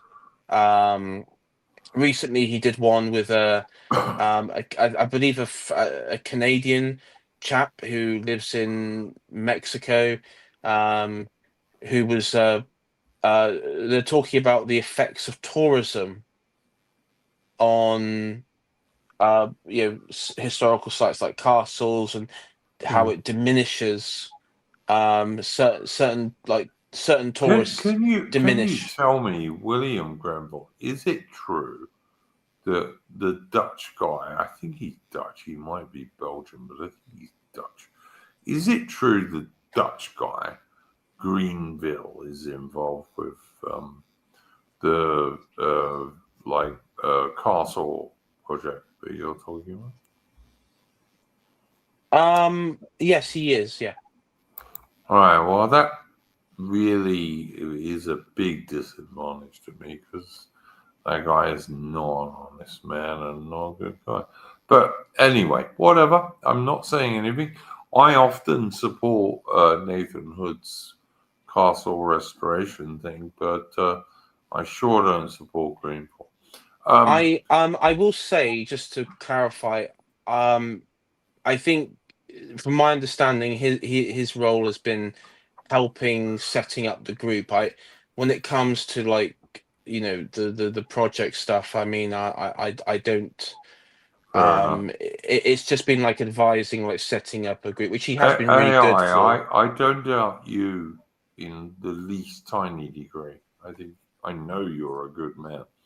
But Greenville is not a good man. But anyway, leaving all that aside, thank you very much to my guests this evening, Alaman, Mercian, Thank you for having me. Mariam, and Thank you. William Grenville. We will be back on Wednesday when we're going to be talking about Anglo-Saxon resistance to the Norman invasion after 1066, part 2. And in the meantime, don't let the bastards grind you down, because Hopefully, in the future, you can have a part 3 of Anglo-Saxon resistance to foreign invaders. if we Varium, if we need one, I'll do one. But if we don't, I won't. But anyway, I'm gonna send us out with a stream here. We've been going almost 3 hours, and I had 2.5 hours sleep last night, guys. So I'm really knackered. But anyway, let's share the screen and see if I can do this. I think this is a good tune. Traditional British tune.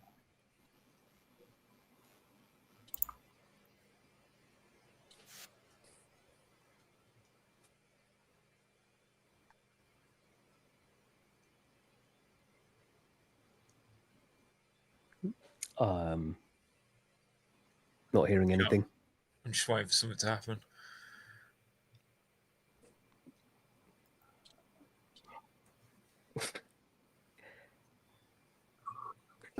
Jude? Fire, and it was a dark and a gloomy night. Now the French was landed on the mountains high. All right. Well, I'm gonna try and do this again, guys. Not quite sure why it didn't work, but we'll try it once more because I do like Patriotic Archive, which is where this tune comes from. Although as soon as I hear it sung by a woman, I think probably not all that accurate. But that's just me. Anyway, we'll see.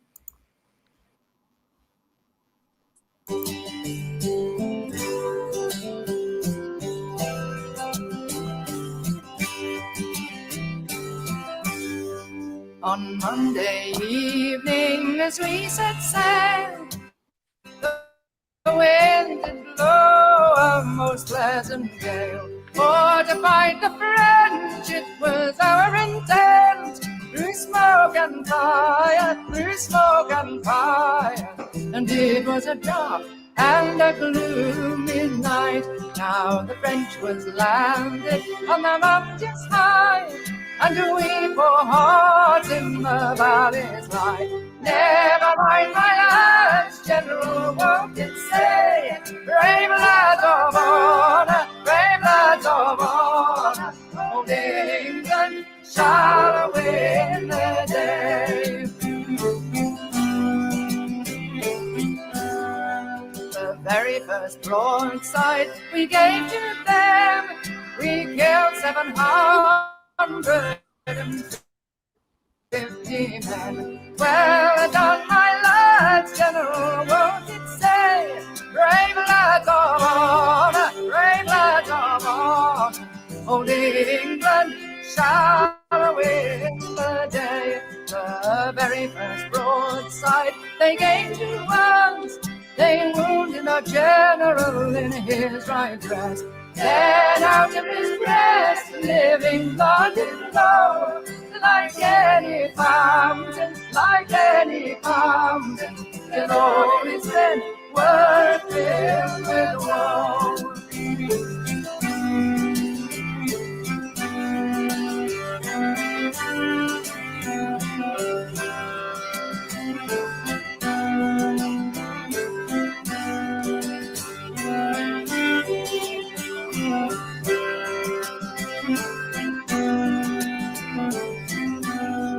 Here's 100 guineas all in my gold. Take it and part it, for my blood runs cold. And use your soldiers as you did before. Your soldiers own, your soldiers own, and they will fight forevermore. And when to England you do return, tell my friends that I am dead and gone.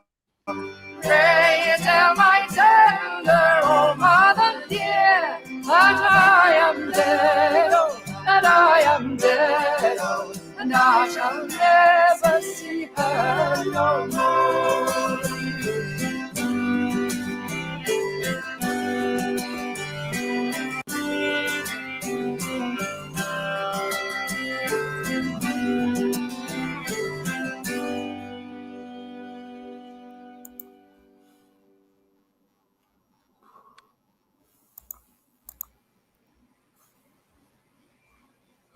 Okay, I'm going to say, first of all, if you're someone on the right, never use a traditional song about a British soldier sung by a woman unless it's about her sweetheart.